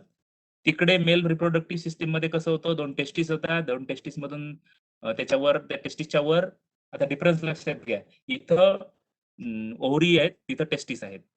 बरोबर? मेलमध्ये ओव्हरी, फिमेलमध्ये ओव्हरी, मेलमध्ये टेस्टिस. टेस्टिसच्या वर इकडे होतं काय होतं टेस्टिसच्या वर, कोण सांगणार मला? टेस्टिसच्या वर काय होतं म्हणजे तुमच्या किती लक्षात आहे मला कळेल. टेस्टिसच्या वर जो फंक्शन हे होता, सी शेप जो आकार होता त्याला काय म्हणतात? किती लोकांना कळलं टेस्टिसच्या वर जो ऑर्गन होता त्याला काय म्हणतात? हो, 2 टेस्टिस होत्या पर्पल कलरच्या, त्याच्यावर एक सी सारखा आकाराचा एक स्ट्रक्चर होतं, ट्यूब होती, 6 मीटर लॉंग होती आणि त्याचं एक स्ट्रक्चर होतं आणि वर 2 ट्यूब गेल्या होता. त्या वरच्या ट्यूबला आपण म्हणतो वॉस डेपर. त्या खालच्या ट्यूबला काय म्हणतो आपण? खाली जे फोल्ड झालेलं आहे सी शेप, एपिडायडमिस. करेक्ट आन्सर कोणी दिलं मला वाचायच्या आत नाव निघून गेलं, पण ज्याने कोणी दिलं करेक्ट आन्सर दिलेला आहे एपिडायडमिस. मग मेल मध्ये एपिडायडमिस आहे, फिमेल मध्ये फिम्ब्री आहे. एफ वरून फिम्ब्री लक्षात जायचं, तिकडे एपिडायडमिस. ओके, म्हणजे इकडे ओव्हरी आहेत, तिकडे टेस्टिस आहे, तिकडे एपिडायडमिस आहे, इकडे फिम्ब्री आहे. मग तिथून जे वर ट्यूब जाते त्या ट्यूबला म्हणतात वॉस डेफर. इकडून जी वर ट्यूब जाते युटेरस मध्ये हिला म्हणतात फॅलोपियन ट्यूब. बरोबर? आता ती ट्यूब तिकडे जाऊन पुढे भेटतं सेमिनल वेसिकल आणि त्याला इकडे ती सगळं जाते युटेरस मध्ये. मग आता काय होते पुढे? युटेरसच्या खाली गेलं की सर्व्हिक्स आहे, सर्व्हिक्सच्या खाली गेलं की वजायना आहे. बस एवढं स्ट्रक्चर लक्षात आलं की आपला विषय संपला. आता होतं काय नेमकं ऍक्च्युअल प्रोसेसमध्ये युटेरसमध्ये ते आपल्याला बघायचं आहे. मग काय होतं की एका महिन्यामध्ये 28 दिवसांचा गॅपचे मेन्स्ट्रुअल सायकल असते. आता पहिल्यांदा मी मेन्स्ट्रुअल सायकल ही विषय आपल्याकडे थोडक्यात सांगतो की मेन्स्ट्रुअल सायकल म्हणजे काय, की सोप्या भाषेमध्ये 3 ते 5 दिवस डे 1 पासून 5 दिवस फिमेल बॉडीच्या युटेरसमध्ये जी तयारी झालेली असते. कशासाठी तयारी झालेली असते? की बाळाच्या जन्मासाठी. म्हणजे काय आतमध्ये खूप ब्लड फ्लो वाढतो, कॅपिलरीज डेव्हलप होतात, सगळं युटेरसच्या आतमध्ये. आणि मग त्याला अपेक्षित असते की बाहेरनं ओव्हरीमधनं एक एग येणार आणि खालून वजायनामधनं स्पर्म येणार मेलचा आणि हे एग आणि स्पर्म फर्टिलाइज होतील आणि तिथं बाळ जन्माला येईल. पण असं काय दर महिन्याला शक्य होणार आहे का? नाही. जेव्हा ते गरजेचं आहे तेव्हा आहे. मग ते होत नाही. मग काय होते की 1 ते 3 दिवसात ते झालं नाही, तर मग ते काय होते सगळं म्हणजे मांडव टाकून जेवणा-खाण्याची, पेनाची सगळी तयारी युटेरसमध्ये होते. थोडक्यात आपण समजून घेऊ आणि नवरी आणि नवरदेवच येत नाही. मग काय होणार? सगळं उकळून काढून फेका. मग दॅट सगळं उकळून काढून फेकण्याच्या प्रोसेसला आपण साध्या भाषेमध्ये साध्या भाषेमध्ये म्हणतोय मेन्स्ट्रुअल सायकल. सायंटिफिकली असं नाही. साध्या भाषेमध्ये मेन्स्ट्रुअल सायकल. मग हे 1 ते 5 दिवसापर्यंत हे चालतं. मग या मेन्स्ट्रुअल सायकलमध्ये गॅप किती दिवसांचा असतो? स्टँडर्ड गॅप हा व्हॅरी होतो प्रत्येक फिमेलमध्ये. पण आपण स्टँडर्ड गॅप पुस्तकाप्रमाणे बघू, तो 28 दिवसांचा असतो. मग प्रत्येक मेन्स्ट्रुअल सायकलला एक ओहम येते. म्हणजे ओहम कुठून येणार आता? ओव्हरीमधनं येते. त्या ओव्हरीमधनं एक ओहम येतं. ते ओहम त्या फॅलोपियन ट्यूबमधनं युटेरसमध्ये जातं. बरोबर? तर प्रत्येक महिन्याला, एका महिन्याला या ओव्हरीमध्ये येतं, एका महिन्याला दुसऱ्या. 2 लेफ्ट आणि राइट आहेत. एका वेळेस लेफ्टमध्ये येतं, एकामधून राइटमध्ये येतं. असं केलं जातं. तर एकाच ओव्हरीतून एका वेळेस एक येतं. हा रेअरेस्ट ऑफ द रेअर कंडिशनमध्ये ते 2 जातात. मग ते 2 जर झाले समजा चुकून, तर ते जुळे तयार होतात. पण जुळे मेल-फिमेल तयार होतात किंवा ते आपण बघू पुढे त्याचं आहे वेगळं कन्सेप्ट. आता आपल्याला फक्त एवढंच लक्षात ठेवायचं, की एक स्टँडर्ड जे आहे ते आपल्याला लक्षात ठेवायचं. अपवाद नंतर बघू. स्टँडर्ड हे आहे, की 2 ओव्हरी आहेत. याच्यामधनं एक येतो, त्याच्यामधनं एक येतो आणि ते सगळे येऊन त्याच्यामधून एक प्रोसेस तयार होते. एक ओ एक येतं, ते व्हॉटएव्हर स्पर्म येतो, काय येतो का स्पर्म आला नाही आणि सगळं एक्सपेल आउट होऊन जातं. सो दॅट इज प्रोसेस जे होते ते युटरसच्या आतमध्ये घडते. मग फॅलोपियन ट्यूबचं काय काम आहे आता? ओव्हरीमध्ये ओव्हम किंवा एग तयार होतं. फॅलोपियन ट्यूब काय करतं? त्याला युटेरस पर्यंत घेऊन जातं. बरोबर? आता या स्पर्म जे होते त्याला आपण म्हटलं होतं मेल गोनॅड्स. स्पर्म जे होते मेलमध्ये स्पर्मला आपण म्हटलं होतं मेल गोनॅड्स. मग या ठिकाणी फिमेल गोनॅड्स कशाला म्हणणार आपण? कोण उत्तर देणार मला? सांगा. फिमेल गोनॅड्स कशाला म्हणणार? परफेक्ट आन्सर आलं पाहिजे. फिमेल गोनॅड्स कशाला म्हणणार?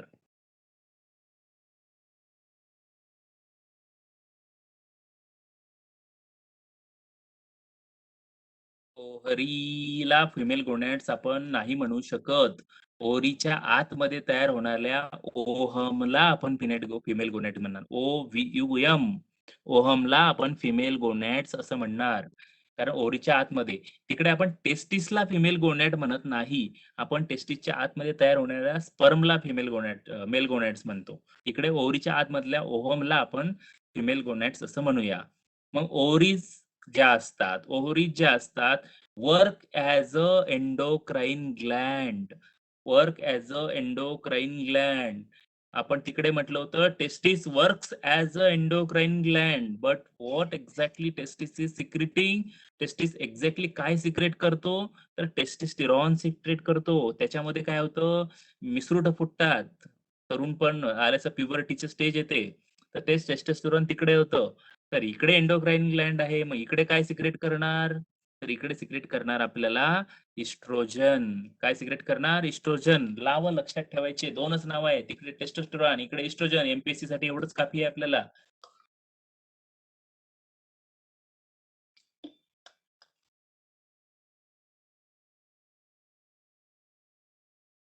एमपीएससी साठी एवढंच आपल्याला पुरेसं आहे. तिकडे टेस्टोस्टेरॉन मेलमध्ये आणि फिमेलमध्ये इस्ट्रोजन. ओके. मग याच्यामध्ये काय होतं फिमेलमध्ये? जर टेस्टोस्टेरॉन किंवा इस्ट्रोजनचं प्रमाण वाढलं, तर काय होतं? जर फिमेलमध्ये टेस्टोस्टेरॉन असतं का थोड्या अधिक प्रमाणात? तर हो, असतं. थोड्या अधिक प्रमाणात असतं. दुसरा विषय असा आहे, की जर मेलमध्ये फिमेलमध्ये जर इस्ट्रोजन वाढलं किंवा त्याचं प्रमाण व्यवस्थित असलं, तर काय होणार आहे? तर फिमेलला आवाज सॉफ्ट होणार. फिमेलचा आवाज सॉफ्ट होणार. त्याच्यानंतर ब्रेस्टची साईज वाढणार. ब्रेस्टची साईज थोडीशी वाढणार आणि that will be according to puberty.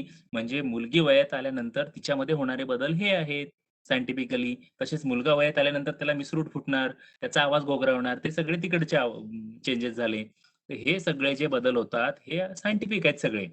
तर हे तिकडे म्हणजे मुलामध्ये होतात, इकडे मुलींमध्ये होतात. तिकडे मेलमध्ये होतात, इकडे फिमेलमध्ये होतात. पण आता मी थोडीशी उलटी कंडिशन सांगतोय. नीट लक्ष देऊन ऐका. ज्याला हे कळलं त्याला 100% हा प्रश्न सोडवता येणार. जर फिमेलमध्ये इस्ट्रोजन असतं, पण जर फिमेलमध्ये जर चुकून प्रोजेस्टेरॉन सॉरी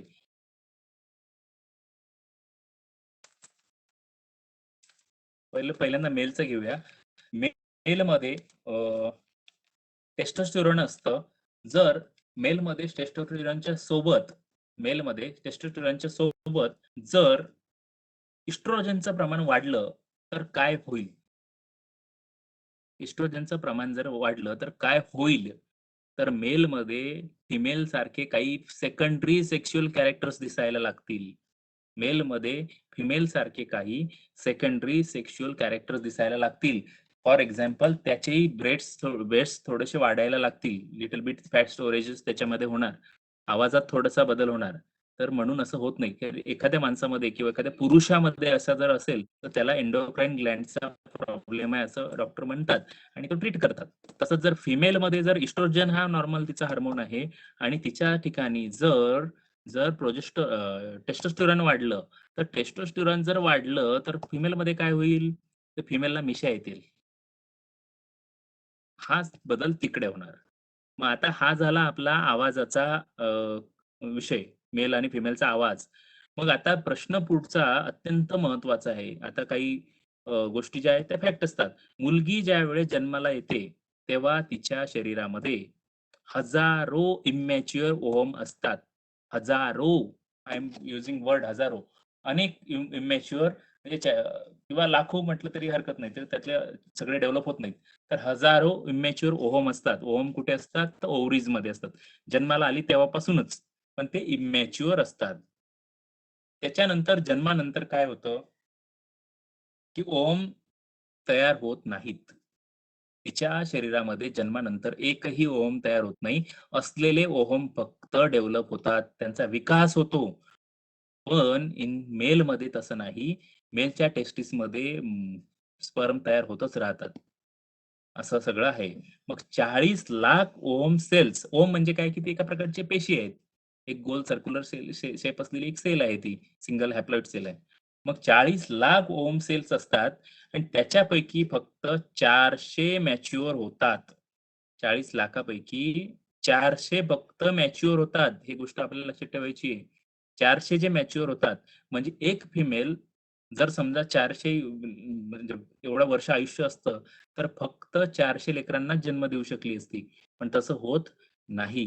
400 मॅच्युअर होतात, बाकीचे डिस्ट्रॉय होतात. मग या मॅच्युअर झालेल्या 400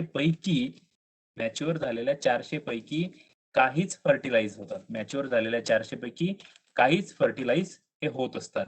आणि आता हम दो हमारा एक पॉलिसीमध्ये त्यातले फक्त 2च हम दो हमारा 2 किंवा हम दो हमारा 1 मध्ये त्यातले 2 किंवा 1च फर्टिलाइज होतात. बाकीचे प्रत्येक मेन्स्ट्रुअल सायकलला एक बाहेर निघून जात असतो. ही सगळी ओव्हरऑल फिमेल रिप्रोडक्टिव्ह सिस्टमची स्ट्रक्चर. आता आपल्याला थोडंसं बारकाईने बघायचं आहे याच्यामध्ये, की हा जो भाग आहे हा आता आपण कव्हर केलेला आहे. Male reproductive system, female reproductive system. म्हणजे फार असेक्शुअल पासून सेक्शुअल पर्यंत आपण गेलो. 2-3 अशा कंडिशन आहेत, की ज्या आपल्याला माहीत असल्या पाहिजे. तर त्याच्यामध्ये महत्त्वाचं म्हणजे, की जुळे कसे जन्माला येतात. तर जुळे कसे जन्माला येतात त्याच्यासाठी एक महत्त्वाची गोष्ट अशी आहे, की असं होतं एखाद्या वेळेस, की फर्टिलाइज जे ओव्हम आहे. आता मी स्क्रीनवरती तुम्हाला एक दाखवतोय. ओव्हरीच्या आतमध्ये एक लिहिण्याचा प्रयत्न करतोय. दिसतंय मी गोल केलेलं? किती लोकांना दिसतंय? थोडंसं मी तिथं रेड कलरच आहे मला पर्याय अवेलेबल. रेड कलरवरतीच थोडंसं असं थ्रेड लाइक स्ट्रक्चर काढलेलं आहे. किती लोकांना दिसतंय ते?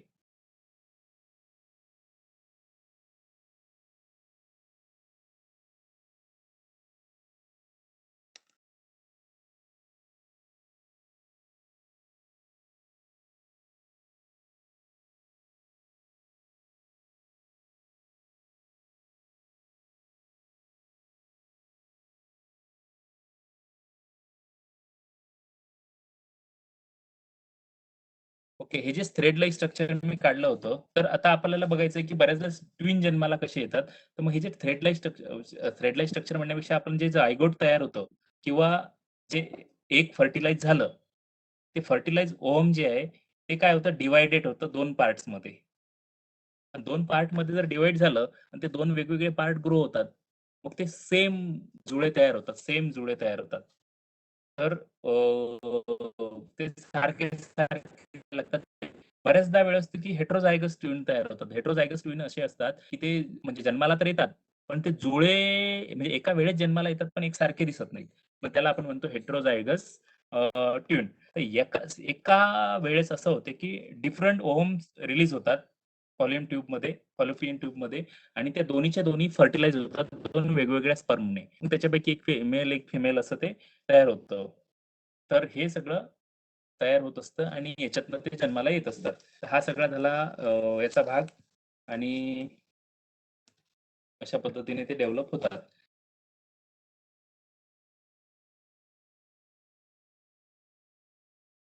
तर ह्या सगळ्या गोष्टी. आणखी एक महत्त्वाची फॅक्ट, की बाळ जन्मल्यापासून 1 वर्षाचं होईपर्यंत त्याला इन्फंट असं म्हणतात. जन्मलं त्या क्षणापासून 1 वर्षाचं होईपर्यंत इन्फंट असतात. इन्फंट असं म्हणतात. आणि 2 महिन्याच्या जेव्हा हे असतं म्हणजे डेव्हलपमेंट चालू असते एम्ब्रिओची पोटाच्या आतमध्ये 2 महिन्यापर्यंत त्याला एम्ब्रिओ असं म्हणतात. आणि प्युबर्टीचं जे एज आहे म्हणजे तरुणपणात येण्याचं किंवा जे वयात आलो असं म्हणतो आपण, त्या साधारणतः 14 ते 17 वर्ष असं होतं मुलांमध्ये आणि फिमेलमध्ये 10 ते 14 म्हणून मुलींचे लग्न लवकर आणि मुलांचे लग्न उशिरा असं ते सिस्टम होती पहिल्या काळामध्ये. तर 14 ते 17 मध्ये मेल हा प्युबर्टीच्या याच्यावरती असतो आणि 10 ते 14 मध्ये फिमेल. आणि दुसरी एक गोष्ट लक्षात आहे की घ्यायची असलं की मेन्स्ट्रुअल सायकल जी आहे तर ती 4 फेजेसमध्ये आपल्याला डिव्हाईड करता येते.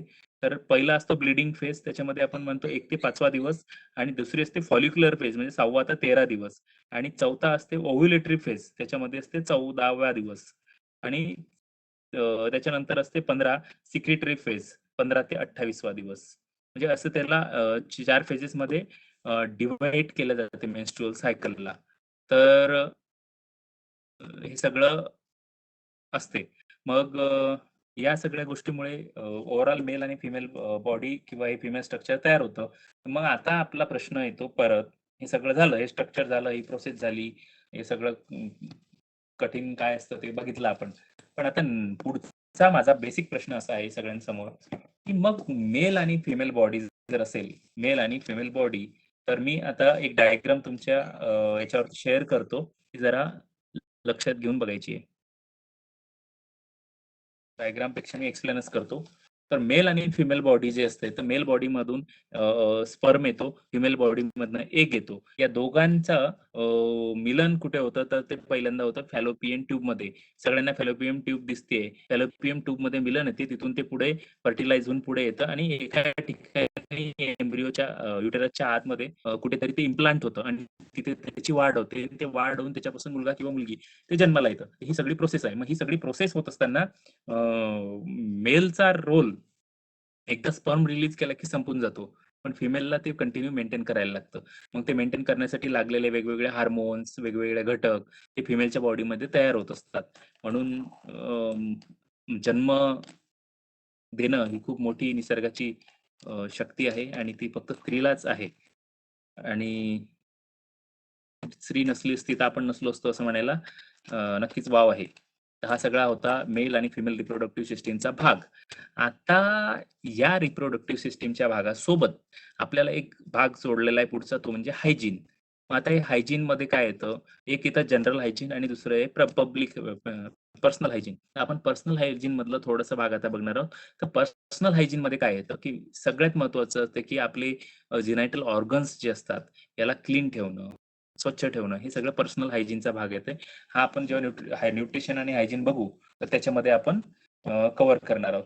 आता मेल आणि फिमेल म्हणजे स्पर्म आणि एग जेव्हा एकत्र येतात त्यावेळेस काय होतं, की हा जो सेल्स असतात त्या एका सेल पासून 2 सेल तयार होतात. 2 सेल पासून 3. त्याची एक डायग्राम मी शेअर करतो. जस्ट मला 1 मिनिट द्या.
मला एक सांगा, सगळ्यांना ही इमेज दिसते का? जस्ट मला एक थंब द्या. ओके. सो आता आपण बघूयात, की या ओरल प्रोसेसमध्ये काय होतं नेमकं. तर आता जेव्हा आपण म्हणतो, की मेल बॉडीमधनं स्पर्म येतो. स्पर्म मूव्हमेंट करत येतो. त्याला वेगवेगळ्या अवयवापासून त्याला म्हणजे मेल रिप्रोडक्टिव्ह सिस्टम मधनं त्याला हेल्प केलं जाते आणि तो फिमेलच्या वजायनामध्ये त्याला एंट्री मिळते. सर्व्हिक्स पासून तो पुढे जातो. फिमेलच्या वजायनामध्ये एंट्री केल्यानंतर तो ऍसिडिक असते. तो पीएच कमी करण्याचं काम प्रोस्थेटिक फ्लुइड करते. तिथून ते कमी करून आतमध्ये जाऊन सगळे स्पर्म एका रेषेत दाखवतात, पळतात, बिचारे स्ट्रगल करतात. स्ट्रगल करून त्यातला एक कोणीतरी एगला जाऊन चिकटतो. जसा एगला जाऊन चिकटतो, तो एगला जाऊन चिकटल्यानंतर काय होतं, की तो एगचा वॉल जी असते ती रप्चर करतो आणि रप्चर करून ती वॉल रप्चर करून एकची वॉल रप्चर करून काय करतो तो डेव्हलपमेंट करतो. काय की स्वतः आतमध्ये घुसतो. मग आता तुम्हाला या डायग्राम मध्ये डे 1 जर दिसत असेल, तर डे 1 मध्ये तुम्हाला दिसते, की डे 1 मध्ये त्याची एंट्री दिसणार आहे फक्त आणि डे 1 मध्ये ते 2 ब्लॅक डॉट दिसतायत. दिसतायत. तर ते ब्लॅक डॉट 2 म्हणजे 2 सगळं हे म्हणजे दोन्ही मेल आणि फिमेल जायगोट तिकडे येतात. मेल आणि फिमेल हॅप्लॉइड सेल्स जे असतात त्या येतात. त्याच्यानंतर डे 2 ला सेल डिव्हिजन होतं. डे 3 ला बघा परत अजून जास्त लेव्हलवर सेल डिव्हिजन होतं आणि सगळे ब्लॅक डॉट जे आहेत ते एका सेंट्रलाइज होताना दिसतायत. डे 4 ला तुम्ही जर बघितलं तर आणखी ती सेल डिव्हिजन स्पेसिफिक प्रकारची होते आणि त्या रेड सेल्स जे आहे आतल्या बाजूला जातात. आणि डे 5 ला त्याला म्हणतात ब्लास्टोसिस्ट. ब्लास्टोसिस्टच्या वेळेस काय होते, की आजूबाजूला असे गोल बाकीच्या सेल गोळा होतात आणि मध्ये त्या 6 सेल्स म्हणजे आता सेल डिव्हाईड होताना 1च्या 2, 2च्या 4, 4च्या 8, 8च्या 16 असंच होणार आहे. ते असं होत जातं. मग त्याला ब्लास्टोसिस म्हणतात. मग ब्लास्टोसिस हा डे 6 ला असा होऊन जाऊन तो डे 7 ला हा असा एम्ब्रिओ सोबत तिथं अटॅचमेंट होते. आणि ही अटॅच झाली, की असं करत, करत, करत पुढे मग ते जाऊन मग ते बाळ डेव्हलप होते. मग एम्ब्रिओ तयार होतो. म्हणजे त्याला ऑर्गन्स तयार होतात. ऑर्गन्स तयार होऊन एम्ब्रिओ मग त्याची वाढ 7 मंथ्स, 8 मंथ मध्ये पूर्ण होते आणि पूर्ण झाल्यानंतर मेल फिमेल डझंट मॅटर. पूर्ण झाल्यानंतर मग ते सगळं प्रोसेस होऊन ते बेबी तयार होऊन बाहेर येतं. मग बऱ्याचदा असं होतं, की बेबीची वाढ पूर्ण झालेली नसते. मग त्याला इन्क्युबेटरमध्ये ठेवतात किंवा वेट कमी असतं. 7 मंथ झाले, की हे सगळ्या गोष्टी असतात. ओव्हरऑल हे झालं मेल आणि फिमेल रिप्रोडक्टिव्ह सिस्टीम. तर बिफोर आपण हे विसरायच्या आत एकदा रिवाइज करू आणि आजचं लेक्चर या ठिकाणी संपू. कारण पुढचा जो विषय आहे तो थोडासा वेगळा आहे. या सिस्टीमच्या किंवा याच्या फारसा कम्प्लीट डिफरंट आहे. आता जर सुरुवात केला तर तो पूर्णच्या पूर्ण तुम्हाला कळणार नाही. म्हणून आपण वेगळा नवीन टॉपिक सुरू करणार नाही आहोतच. उद्याच्या सेशन मध्ये ते बघूयात. इथपर्यंत जे शिकलो, जे तुम्ही बघितलं, ते किती लोकांना कळलं? ज्या लोकांना कळलं, मला ते लोक एकदा येस, गुड, व्हेरी गुड. मला असं वाटते तुम्ही सगळ्यांनी या टॉपिकच्या रिलेटेड जे असतात कुठलेही प्रश्न आले तर एवढ्यावरती पुरेसे आहेत. तर मी फक्त हा टॉपिक कसा समजला या दृष्टीने आता एक प्रयत्न करणार आहे. तर तुम्हाला थोडंसं एकच कष्ट घ्यायचे, थोडंसं मेंदूला ताण द्यायचा आहे आणि त्यातमध्ये मला सांगायचं आहे की मेल आणि फिमेल रिप्रोडक्टिव्ह सिस्टीम ह्या 2 सिस्टीम आपण आज शिकलो. त्याच्यापैकी पहिल्यांदा आपण डिस्कस करतोय मेल रिप्रोडक्टिव्ह सिस्टीम. तर मला हे सांगा मेल रिप्रोडक्टिव्ह सिस्टीम मध्ये सगळ्यात पहिले प्रायमरी ऑर्गन्स कुठले आहेत? डायग्राम मी शेअर करतो म्हणजे आणखी तुम्हाला समजायला आणि सोपं होऊन जाईल.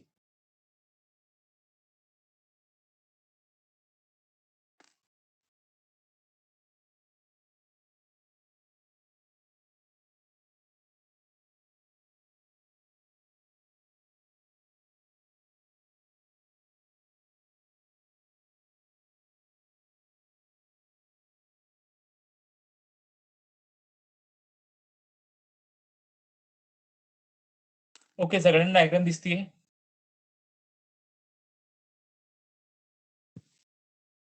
मेल रिप्रोडक्टिव्ह सिस्टीम मध्ये सगळ्यात पहिल्यांदा डायग्राम दिसते. आपण या सिस्टीम मध्ये आज आज बघितलं होतं. पूर्ण ओव्हरऑल सिच्युएशन मध्ये आपण 2 प्रकारचे रिप्रोडक्टिव्ह सिस्टीम बघितल्या. एक असेक्शुअल आणि दुसरी बघितली आपण सेक्शुअल.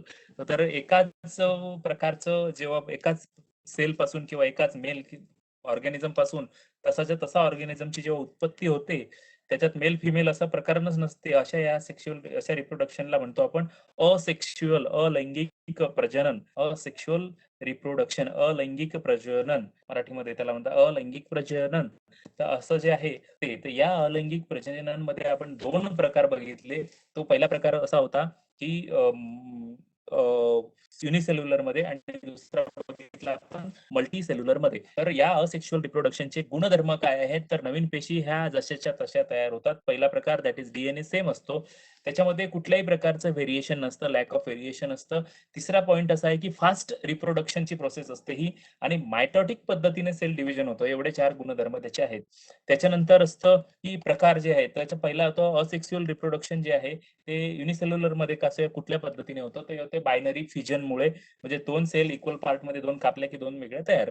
त्याचा दुसरा प्रकार आहे मल्टिपल फिजन मध्ये. तर अमिबाज आहे, त्याच्या कंडिशन ऍडव्हर्स कंडिशन असली की त्याच्या भोवती सिस्ट तयार होतात, आतमध्ये वेगवेगळे गोल तयार होतात, न्यूक्लियस तयार होतात, आणि ते फुटले की अनेक अमिबा तयार होतात. That is multiple fusion.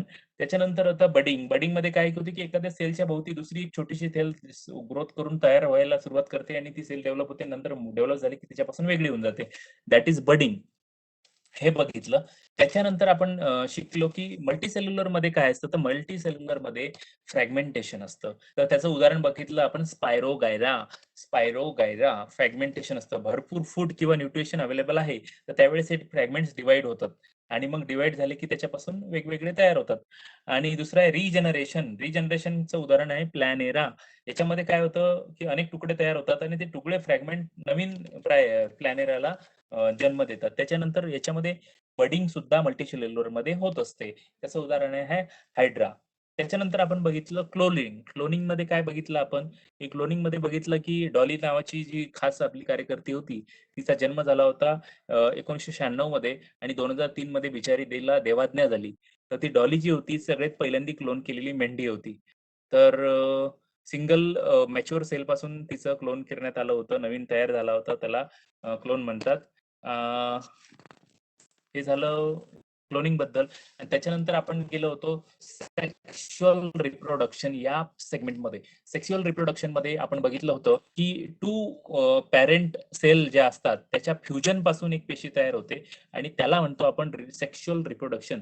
Sexual रिप्रोडक्शनचा अर्थ या ठिकाणी सायन्स मध्ये असा आहे की मेल आणि फिमेल झायगोट एकत्र येतात. मेल आणि फिमेल बॉडी हा नंतरचा भाग आहे. मेल आणि फिमेल झायगोट एकत्र येतात, आणि that process of reproduction is called as sexual reproduction. Wear as जेव्हा आपण असेक्शुअल रिप्रोडक्शन बघतो, in that reproduction only one parent cell is there, and that's why that is asexual reproduction. In case of म्हणजे या reproduction मध्ये 2 parent sale एकत्र येतात, mail आणि female, म्हणून आपण त्याला म्हणतो सेक्शुअल रिप्रोडक्शन. त्याच्यामध्ये एक महत्वाचा हा आहे की या प्रोसेसमध्ये मिओसिस होते, मायटोसिस होत नाही. मिओसिस होतं की पॅरेंट सेल जे आहे ते डिवाइड्स होतात, त्याचे सिंगल हॅप्लॉइड सेल्स तयार होतात, आणि त्या सिंगल हॅप्लॉइड, मेलची एक हॅप्लॉइड आणि फिमेलची एक हॅप्लॉइड, दोन्ही येऊन त्यांचं फ्युजन होऊन रिप्रोडक्शन होते. मग या आपल्या उदाहरणामध्ये मेलचं हॅप्लॉइड सेल असते स्पर्म, फिमेलची हॅप्लॉइड सेल असते एग किंवा ओहम, असं आपल्याला म्हणायला हरकत नाही. मग या 2 एक किंवा ओहम या दोघांचं येऊन एकत्र होऊन एक डायप्लॉइड, म्हणजे याचं क्रोमोझोमची जी सेल तयार होते, त्या सेलला आपण म्हणतो झायगोट. आणि ह्युमन बिईंग मध्ये काय करायचं, तर जेव्हा आपण ह्युमन बिईंगचा अभ्यास करतो, आणि या ह्युमन बिईंगचा अभ्यास करत असताना जेव्हा आपण मेल रिप्रोडक्टिव्ह सिस्टीम बघतो, त्याच्यामध्ये पहिला ऑर्गन येतो आपला टेस्टिस आणि penis. Main organ, primary organ आहेत कशाचे, मेल रिप्रोडक्टिव्ह सिस्टीमचे. टेस्टिसला आपण दुसरं नाव असं आहे की मेल गोनॅड्स. आपण फिमेल मध्ये मेल गोनॅड्स कशाला म्हणतात ते बघितलेलं आहे. टाईप कुठला आहे, तर एंडोक्राइन ग्लॅंड आहे. ग्लॅंड आहे. सिक्रेट काय करते, हार्मोन करते. कुठला हार्मोन सिक्रेट करते, टेस्टोस्टेरॉन हार्मोन सिक्रेट करते.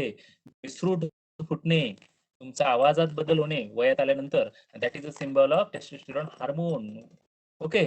तर मेल गॅमेट्स जे असतात, मेल गॅमेट टेस्टिसच्या आत, त्याला मेल गॅमेट जे असतात त्याच्या आत मध्ये जे टेस्टिस म्हणजे आहे, त्या टेस्टिसच्या आत स्पर्म डेव्हलप होतात, आणि तो स्पर्म जो असतो त्याला मेल गॅमेट्स असं म्हणतात. आणि याचं टेम्परेचर 2 ते 3 डिग्रीने कमी असतं हे आपण बघितलं. आणि हे टेम्परेचर मेंटेन करण्यासाठी टेस्टिसच्या भोवती एक पिशवी असते, त्या पिशवीला स्क्रॉटम असं म्हणतात. हिवाळ्यामध्ये आणि उन्हाळ्यामध्ये त्या पिशवीमध्ये आकुंचन आणि रिलॅक्सेशनची प्रक्रिया होते, just to maintain the temperature. असं सगळं ते असतं.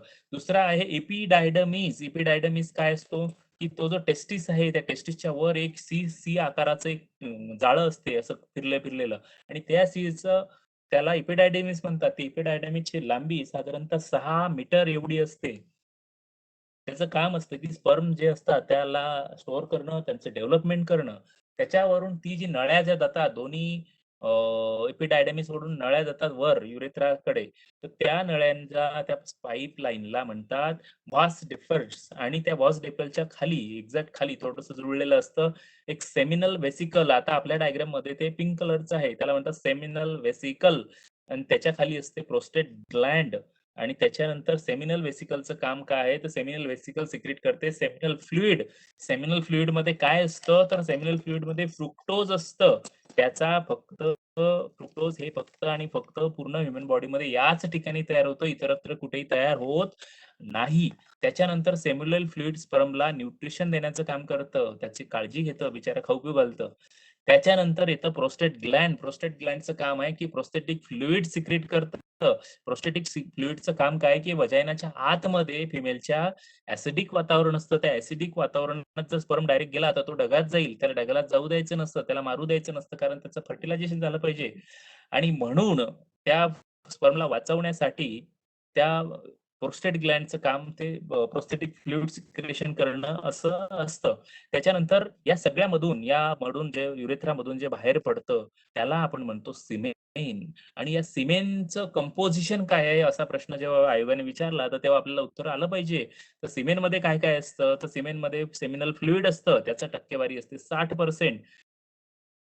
प्रोस्थेटिक फ्लुइड असतं, त्याची टक्केवारी असते 30%. आणि त्याच्यामध्ये स्पर्म्स असतात 10%. एवढे 10% असूनही हे जगाची लोकसंख्या वाढवायला कारणीभूत आहेत. त्याच्यानंतर असतं पेनिस पुढे, आणि मेल रिप्रोडक्टिव्ह ऑर्गन ज्याला आपण म्हणतो तो, जो बाहेरनं दिसतो. सेकंडरी सेक्शुअल कॅरेक्टर कुठले कुठले आहेत, तर मिशा, हेअर्स, चेस्टवरचे किंवा प्युबिक हेअर्स खाली जे पायाच्या मध्ये जे हेअर्स येतात त्याला प्युबिक हेअर्स म्हणतात. आणि that is a secondary sexual characters. त्याच्यानंतर आपण म्हणतो की स्पर्म सेल जे आहे त्या सिमेन मधली, तर त्या स्पर्मचं काय एक स्ट्रक्चर आहे, ते कसं आहे, 3 पार्ट मध्ये डिवाइड केलेलं आहे. त्याला हेड आहे, मिडल पार्ट आहे, टेल आहे. हेड मध्ये काय जेनेटिक मटेरियल स्टोअर केलेलं असते जे आतमध्ये जातं ओहमच्या. मिडल पार्ट मध्ये काय असतं, मायटोकॉन्ड्रिया असतं, त्याच्यामध्ये एनर्जी स्टोअर केलेली असते. आणि टेलचं काम काय आहे, तर मोटिलिटी प्रोव्हाइड करणं, एवढंच काम त्या टेलचं आहे. इथपर्यंत कोणाला काय कन्फ्युजन मला एकदा सांगाच तुम्ही. इथपर्यंत कोणाला काहीच कन्फ्युजन नाही असं तुम्ही मला सांगितलेलं आहे, आणि मी ते रेकॉर्डवर घेतलेलं आहे. त्याच्यानंतर पुढचा विषय आहे की female reproductive system. Female reproductive system अत्यंत सोपी आणि कॉम्प्लिकेटेड आहे, म्हणजे स्ट्रक्चरली सोपी आणि समजायला कॉम्प्लिकेटेड अशी आहे. तर तिथून काय होतं की फिमेल रिप्रोडक्टिव्ह सिस्टमचा भाग जर डेव्हलप केलं तर त्याचं डिवाइड केलं आपण. पहिलं येतं वजायना, त्याच्यानंतर येतं सर्व्हिक्स कॅनल, त्याच्यानंतर येतं युटेरस, आणि त्या युटेरसच्या दोन्ही बाजूला लेफ्ट आणि राईट ओव्हरी. त्या राईट ओव्हरीच्या बाजूला म्हणजे त्याच्या वर असते फिमरी, आणि फिमरीला अटॅच होऊन असते फॅलोपियन ट्यूब, आणि फॅलोपियन ट्यूब ओपन होते युटेरस मध्ये. हे साधं साधं तिचं स्ट्रक्चर दिसतं. पण मग प्रत्येक ऑर्गनला त्याचे त्याचे कामं दिले आहेत. तर आपण वजायनाकडून गेलो खालून, तर त्याच्यात बघितलं की मेन्स्ट्रुअल सायकलचं फ्लुइड जे तयार होतं त्याला बाहेर काढण्याचं काम वजायनाला दिलेलं आहे. एंट्री टू द स्पर्मला एंट्रीचं काम त्याला दिलेलं आहे. आणि बेबी जन्माला येताना बर्थ कॅनल देण्याचं काम त्याला केलेलं आहे. युटेरस हा मस्क्युलर ऑर्गन आहे, मस्त व्यवस्थित मसलचा डेव्हलप झालेला आहे. आणि फॉलोपियन ट्यूब जी आहे, connect ovary to uterus, fallopian ट्यूबला जे ओव्हरी ते युटेरस याचं ते कनेक्शनचं काम करते. आता 2 ओव्हरी असतात, एक असते लेफ्ट आणि एक असते राईट, आणि त्यालाच म्हणतात फिमेल गोनॅड्स. आपण टेस्टिसला मेल गोनॅड्स म्हटलं, फिमेलला फिमेल गोनॅड्स म्हणतो. आता ओव्हरीज ज्या आहेत, त्याला एंडोक्राईन ग्लँड असं सुद्धा म्हटलं जातं, कारण सिक्रेट करतात इस्ट्रोजन सिक्रेट करतात. इस्ट्रोजनचं फंक्शन काय आहे, तर ते एक हार्मोन आहे, आणि सिक्रेट होतं ओव्हरीच्या आतमध्ये. आणि आवाजामध्ये मृदू नेस जो येतो फिमेलच्या, तो या इस्ट्रोजनमुळे असतो. आणि मुलगी जन्मते तेव्हा एक गोष्ट आपल्याला लक्षात घ्यायची, की मुलीचा जन्म ज्यावेळी होते, त्यावेळेस तिच्या बॉडीमध्ये हजारो इमॅच्युअर ओव्हम असतात आणि ते जन्मानंतर एकही ओव्हम तयार होत नाही, जे आहेत तेच असतात आणि जन्मानंतर ओव्हम तयार होत नाहीत. ही गोष्ट खूप महत्त्वाची आहे, लक्षात ठेवायची आहे. साधारणतः 40 लाख ओव्हम सेल्स असतात. ओव्हम म्हणजे काय, की ते सेल्स असतात. त्याच्यापैकी साधारणतः 400 सेल्सच मॅच्युअर होतात आणि बाकीच्या ज्या आहेत त्या ऑटोमॅटिकली डिस्ट्रॉय होतात आणि 400 सेल डिस्ट्रॉय झाल्या तर म्हणजे एक फिमेल साधारणतः ते पूर्ण 400 वर्षाचं आयुष्य असलं तर तेवढ्या लोकांना जन्म देऊ शकली असती. पण तसं काही नसतं, म्हणजे सायंटिफिकली तसं काही होणार नाही. तर मग एका फिमेलमध्ये हार्डली हम दो हमारा एक पकडलं तर 2. पण 30 नंतर जर म्हणजे 45 वगैरेच्या जर नंतर जर बर्थ होत असेल म्हणजे 45च्या नंतर म्हणजे फिमेलची प्युबर्टी म्हणजे फिमेलला मेन्स्ट्रुअल फेज जर संपत असेल तिची आणि त्यावेळेस जर बाळाला जन्म राहिला गेला समजा एखाद्या शेवटच्या मेन्स्ट्रुअल सायकल किंवा शेवटच्या दुसऱ्या मेन्स्ट्रुअल सायकलमध्ये, तर ते जे एक त्यावेळेस असतं म्हणजे त्यावेळेचं जे एग असणार आहे, तर ते एग खूप जुनं असतं बॉडीमध्ये फिमेलच्या. ते जुनं एग असल्यामुळे त्या बाळामध्ये जन्मलेल्या बाळामध्ये डिफेक्ट असण्याची शक्यता जास्त असते आणि ते डिफेक्ट जसं जितकं वय वाढेल तितकी शक्यता जास्त कारण त्या एगचं ओव्हमचं वय जास्त होते आणि मग ते अर्थातच आहे वय वाढलं म्हणजे ते काहीतरी बिघडणारच. आता हे नॅचरल आहे. तर मग तसं होऊ नये म्हणून ते लेट डिलिव्हरी काही कामाची गोष्ट नसते. म्हणून आपल्या एन्शियंट कल्चरमध्ये की लवकर लग्न, लवकर लेकरं सगळं अशी सिस्टम होती. तर जेवढं आता लेट होत चाललं तेवढं त्याचे काहीतरी कॉम्प्लिकेशन्स असतात. पण साधारणतः 45-47 मध्ये जेव्हा डिलिव्हऱ्या होतात किंवा 50च्या जवळपासही कधी-कधी एखाद्या वेळेस मुलं-बाळ नसले, एक्सपायर झाले तर डिलिव्हरी येते. पण त्या ठिकाणी म्हणजे 100% असं होत नाही. But there are chances of default म्हणजे बाळाचा जन्मता बाळामध्ये काहीतरी अपंगत्व असण्याची शक्यता असते. कारण ओव्हम तेवढं ताकदवर किंवा तेवढं परफॉर्म करणारं त्या ठिकाणी नसतं आणि म्हणून हे सगळं त्या ठिकाणी होत असतं. तर हे झालं आपलं ओव्हरऑल मेल रिप्रोडक्टिव्ह सिस्टीमच्या बाबतीत. त्याच्यानंतर पुढचा जो भाग आहे आपला तो आहे रिप्रोडक्टिव्ह सिस्टीम नंतरचा भाग आपण जे बघणार आहोत तो आहे इव्होल्युशन, बेसिक बायोटेक्नॉलॉजी आणि बॉटनी. तर हे सगळे वेगळे भाग आहेत. त्याच्यामुळे आज आपलं हे जवळ-जवळ संपलेलं आहे आणि स्केलेटल सिस्टीमचा थोडासा भाग जो आहे तो आपण आता उद्याच्या लेक्चरला घेऊ. प्रोबॅबली उद्या कंप्लीट बायोलॉजी जे आहे आपलं, ते मला असं वाटतं संपून जाईल. म्हणजे उद्याच्या सेशन नंतर बायोलॉजीचा भाग संपणार आहे इथला आणि एक सेशन जे होईल पुढच्या वेळेचं, तर ते स्पेशली जे म्हणजे कोर बायोलॉजीचा ए पार्ट जो आहे तो उद्या आपला संपून जाईल आणि पुढच्या याला म्हणजे नेक्स्ट सेशनला आपला जो भाग राहील तो राहील फक्त आणि फक्त हायजीन म्हणजे डिसीज कुठले आहेत, सिम्पटम्स काय आहेत, सायन्स काय, बॅक्टेरिया काय, बॅक्टेरियाचे आजार कुठले आहेत, फंगस काय असतात, प्रोटोझोआ काय, कम्युनिकेबल डिसीज काय, रक्ताशी आजारित कुठले आजार असतात, कुठले रोग असतात. हे सगळं जे आहे ते आपलं एका सेशनचं काम आहे. ते पुढच्या वीकमध्ये होईल.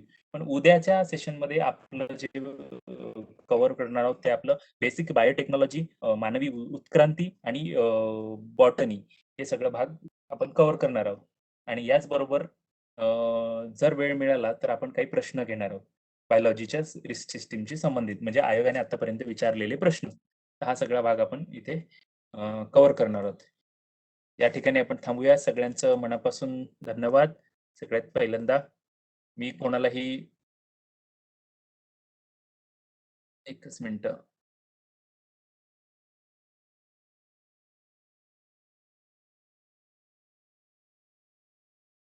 ओके. सगळ्यांना मी दिसतोय?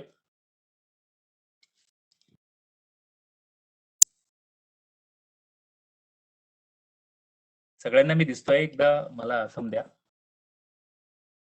ओके. मला थोडंसं म्हणजे ज्या पद्धतीने मी शिकवतोय तर मला तुमच्याकडनं 1-2 गोष्टी जाणून घ्यायच्या आहेत. मला तुम्ही आता याच्यावरती कसं टाकणार मला माहिती नाही किंवा मी सरांशीच बोलतो आपल्या, की त्याच्या माध्यमातून की आणखी काय इम्प्रूव्हमेंट तुम्हाला पाहिजेत. तर ती पण आपण बघूयात. एक गोष्ट लक्षात घ्यायची आहे की जेव्हा आपण लाईव्ह क्लासरूममध्ये शिकवतो, तर त्यावेळेस फळा असतो, बोर्ड असतं, रायटिंग सगळं साहित्य अवेलेबल असतं. पण ऑनलाईन शिकत असताना मला तुमचे चेहरे दिसत नाहीत. मला तुम्ही दिसत नाहीत कारण तुमचे सगळ्यांचे कॅमेरे बंद असतात. त्यामुळे कन्फ्युजन असं होते की तुमच्या चेहऱ्याकडे बघून मला कळतच नाही, की तुम्हाला खरंच कळतंय का नाही कळतंय. आणि हे सगळं असं असं झाल्यामुळे मग थोडीशी एक हे निर्माण होते, की बाबा कितपर्यंत पोहोचलं. याच्यापर्यंत. तर हा सगळा प्रश्न निर्माण होतो. पण हरकत नाही, आपण तरी पूर्ण 100% देण्याचा प्रयत्न करतोय आणि पुढच्या सेशनमध्ये पण असंच करू. एक गोष्ट, शेवटचं एक वाक्य आणि थांबूया या ठिकाणी, की कुणीही आयोगाने कुठले बदल होत आहेत, काय होत आहेत याच्या फंदात पडू नका. या 21 ऑगस्टच्या म्हणजे तुमच्या आताच्या परीक्षेवरच लक्ष ठेवा आणि त्याच पद्धतीने अभ्यास करा. आयोग जे काही निर्णय घेईल ते घेईल, कारण घटनेच्या कलम 315 नुसार ती स्वायत्त संस्था आहे आणि ते वेगवेगळे निर्णय घेत राहील. आपल्याला आजच्या तारखेत आपल्या ताटात आज काय वाढून ठेवलेलं आहे ते पहिल्यांदा संपवू आणि नंतर उद्याचं बघू, उद्या काय खायचंय तेवढंच करू आणि पुढे पुढे जाऊ. ही परीक्षा, या परीक्षेमध्ये होणारे चान्सेस खूप आहेत आणि ते सगळे आपण मिळून पुढे जायचं आहे. धन्यवाद सगळ्यांचं मनापासून आणि हॅपी वीकेंड.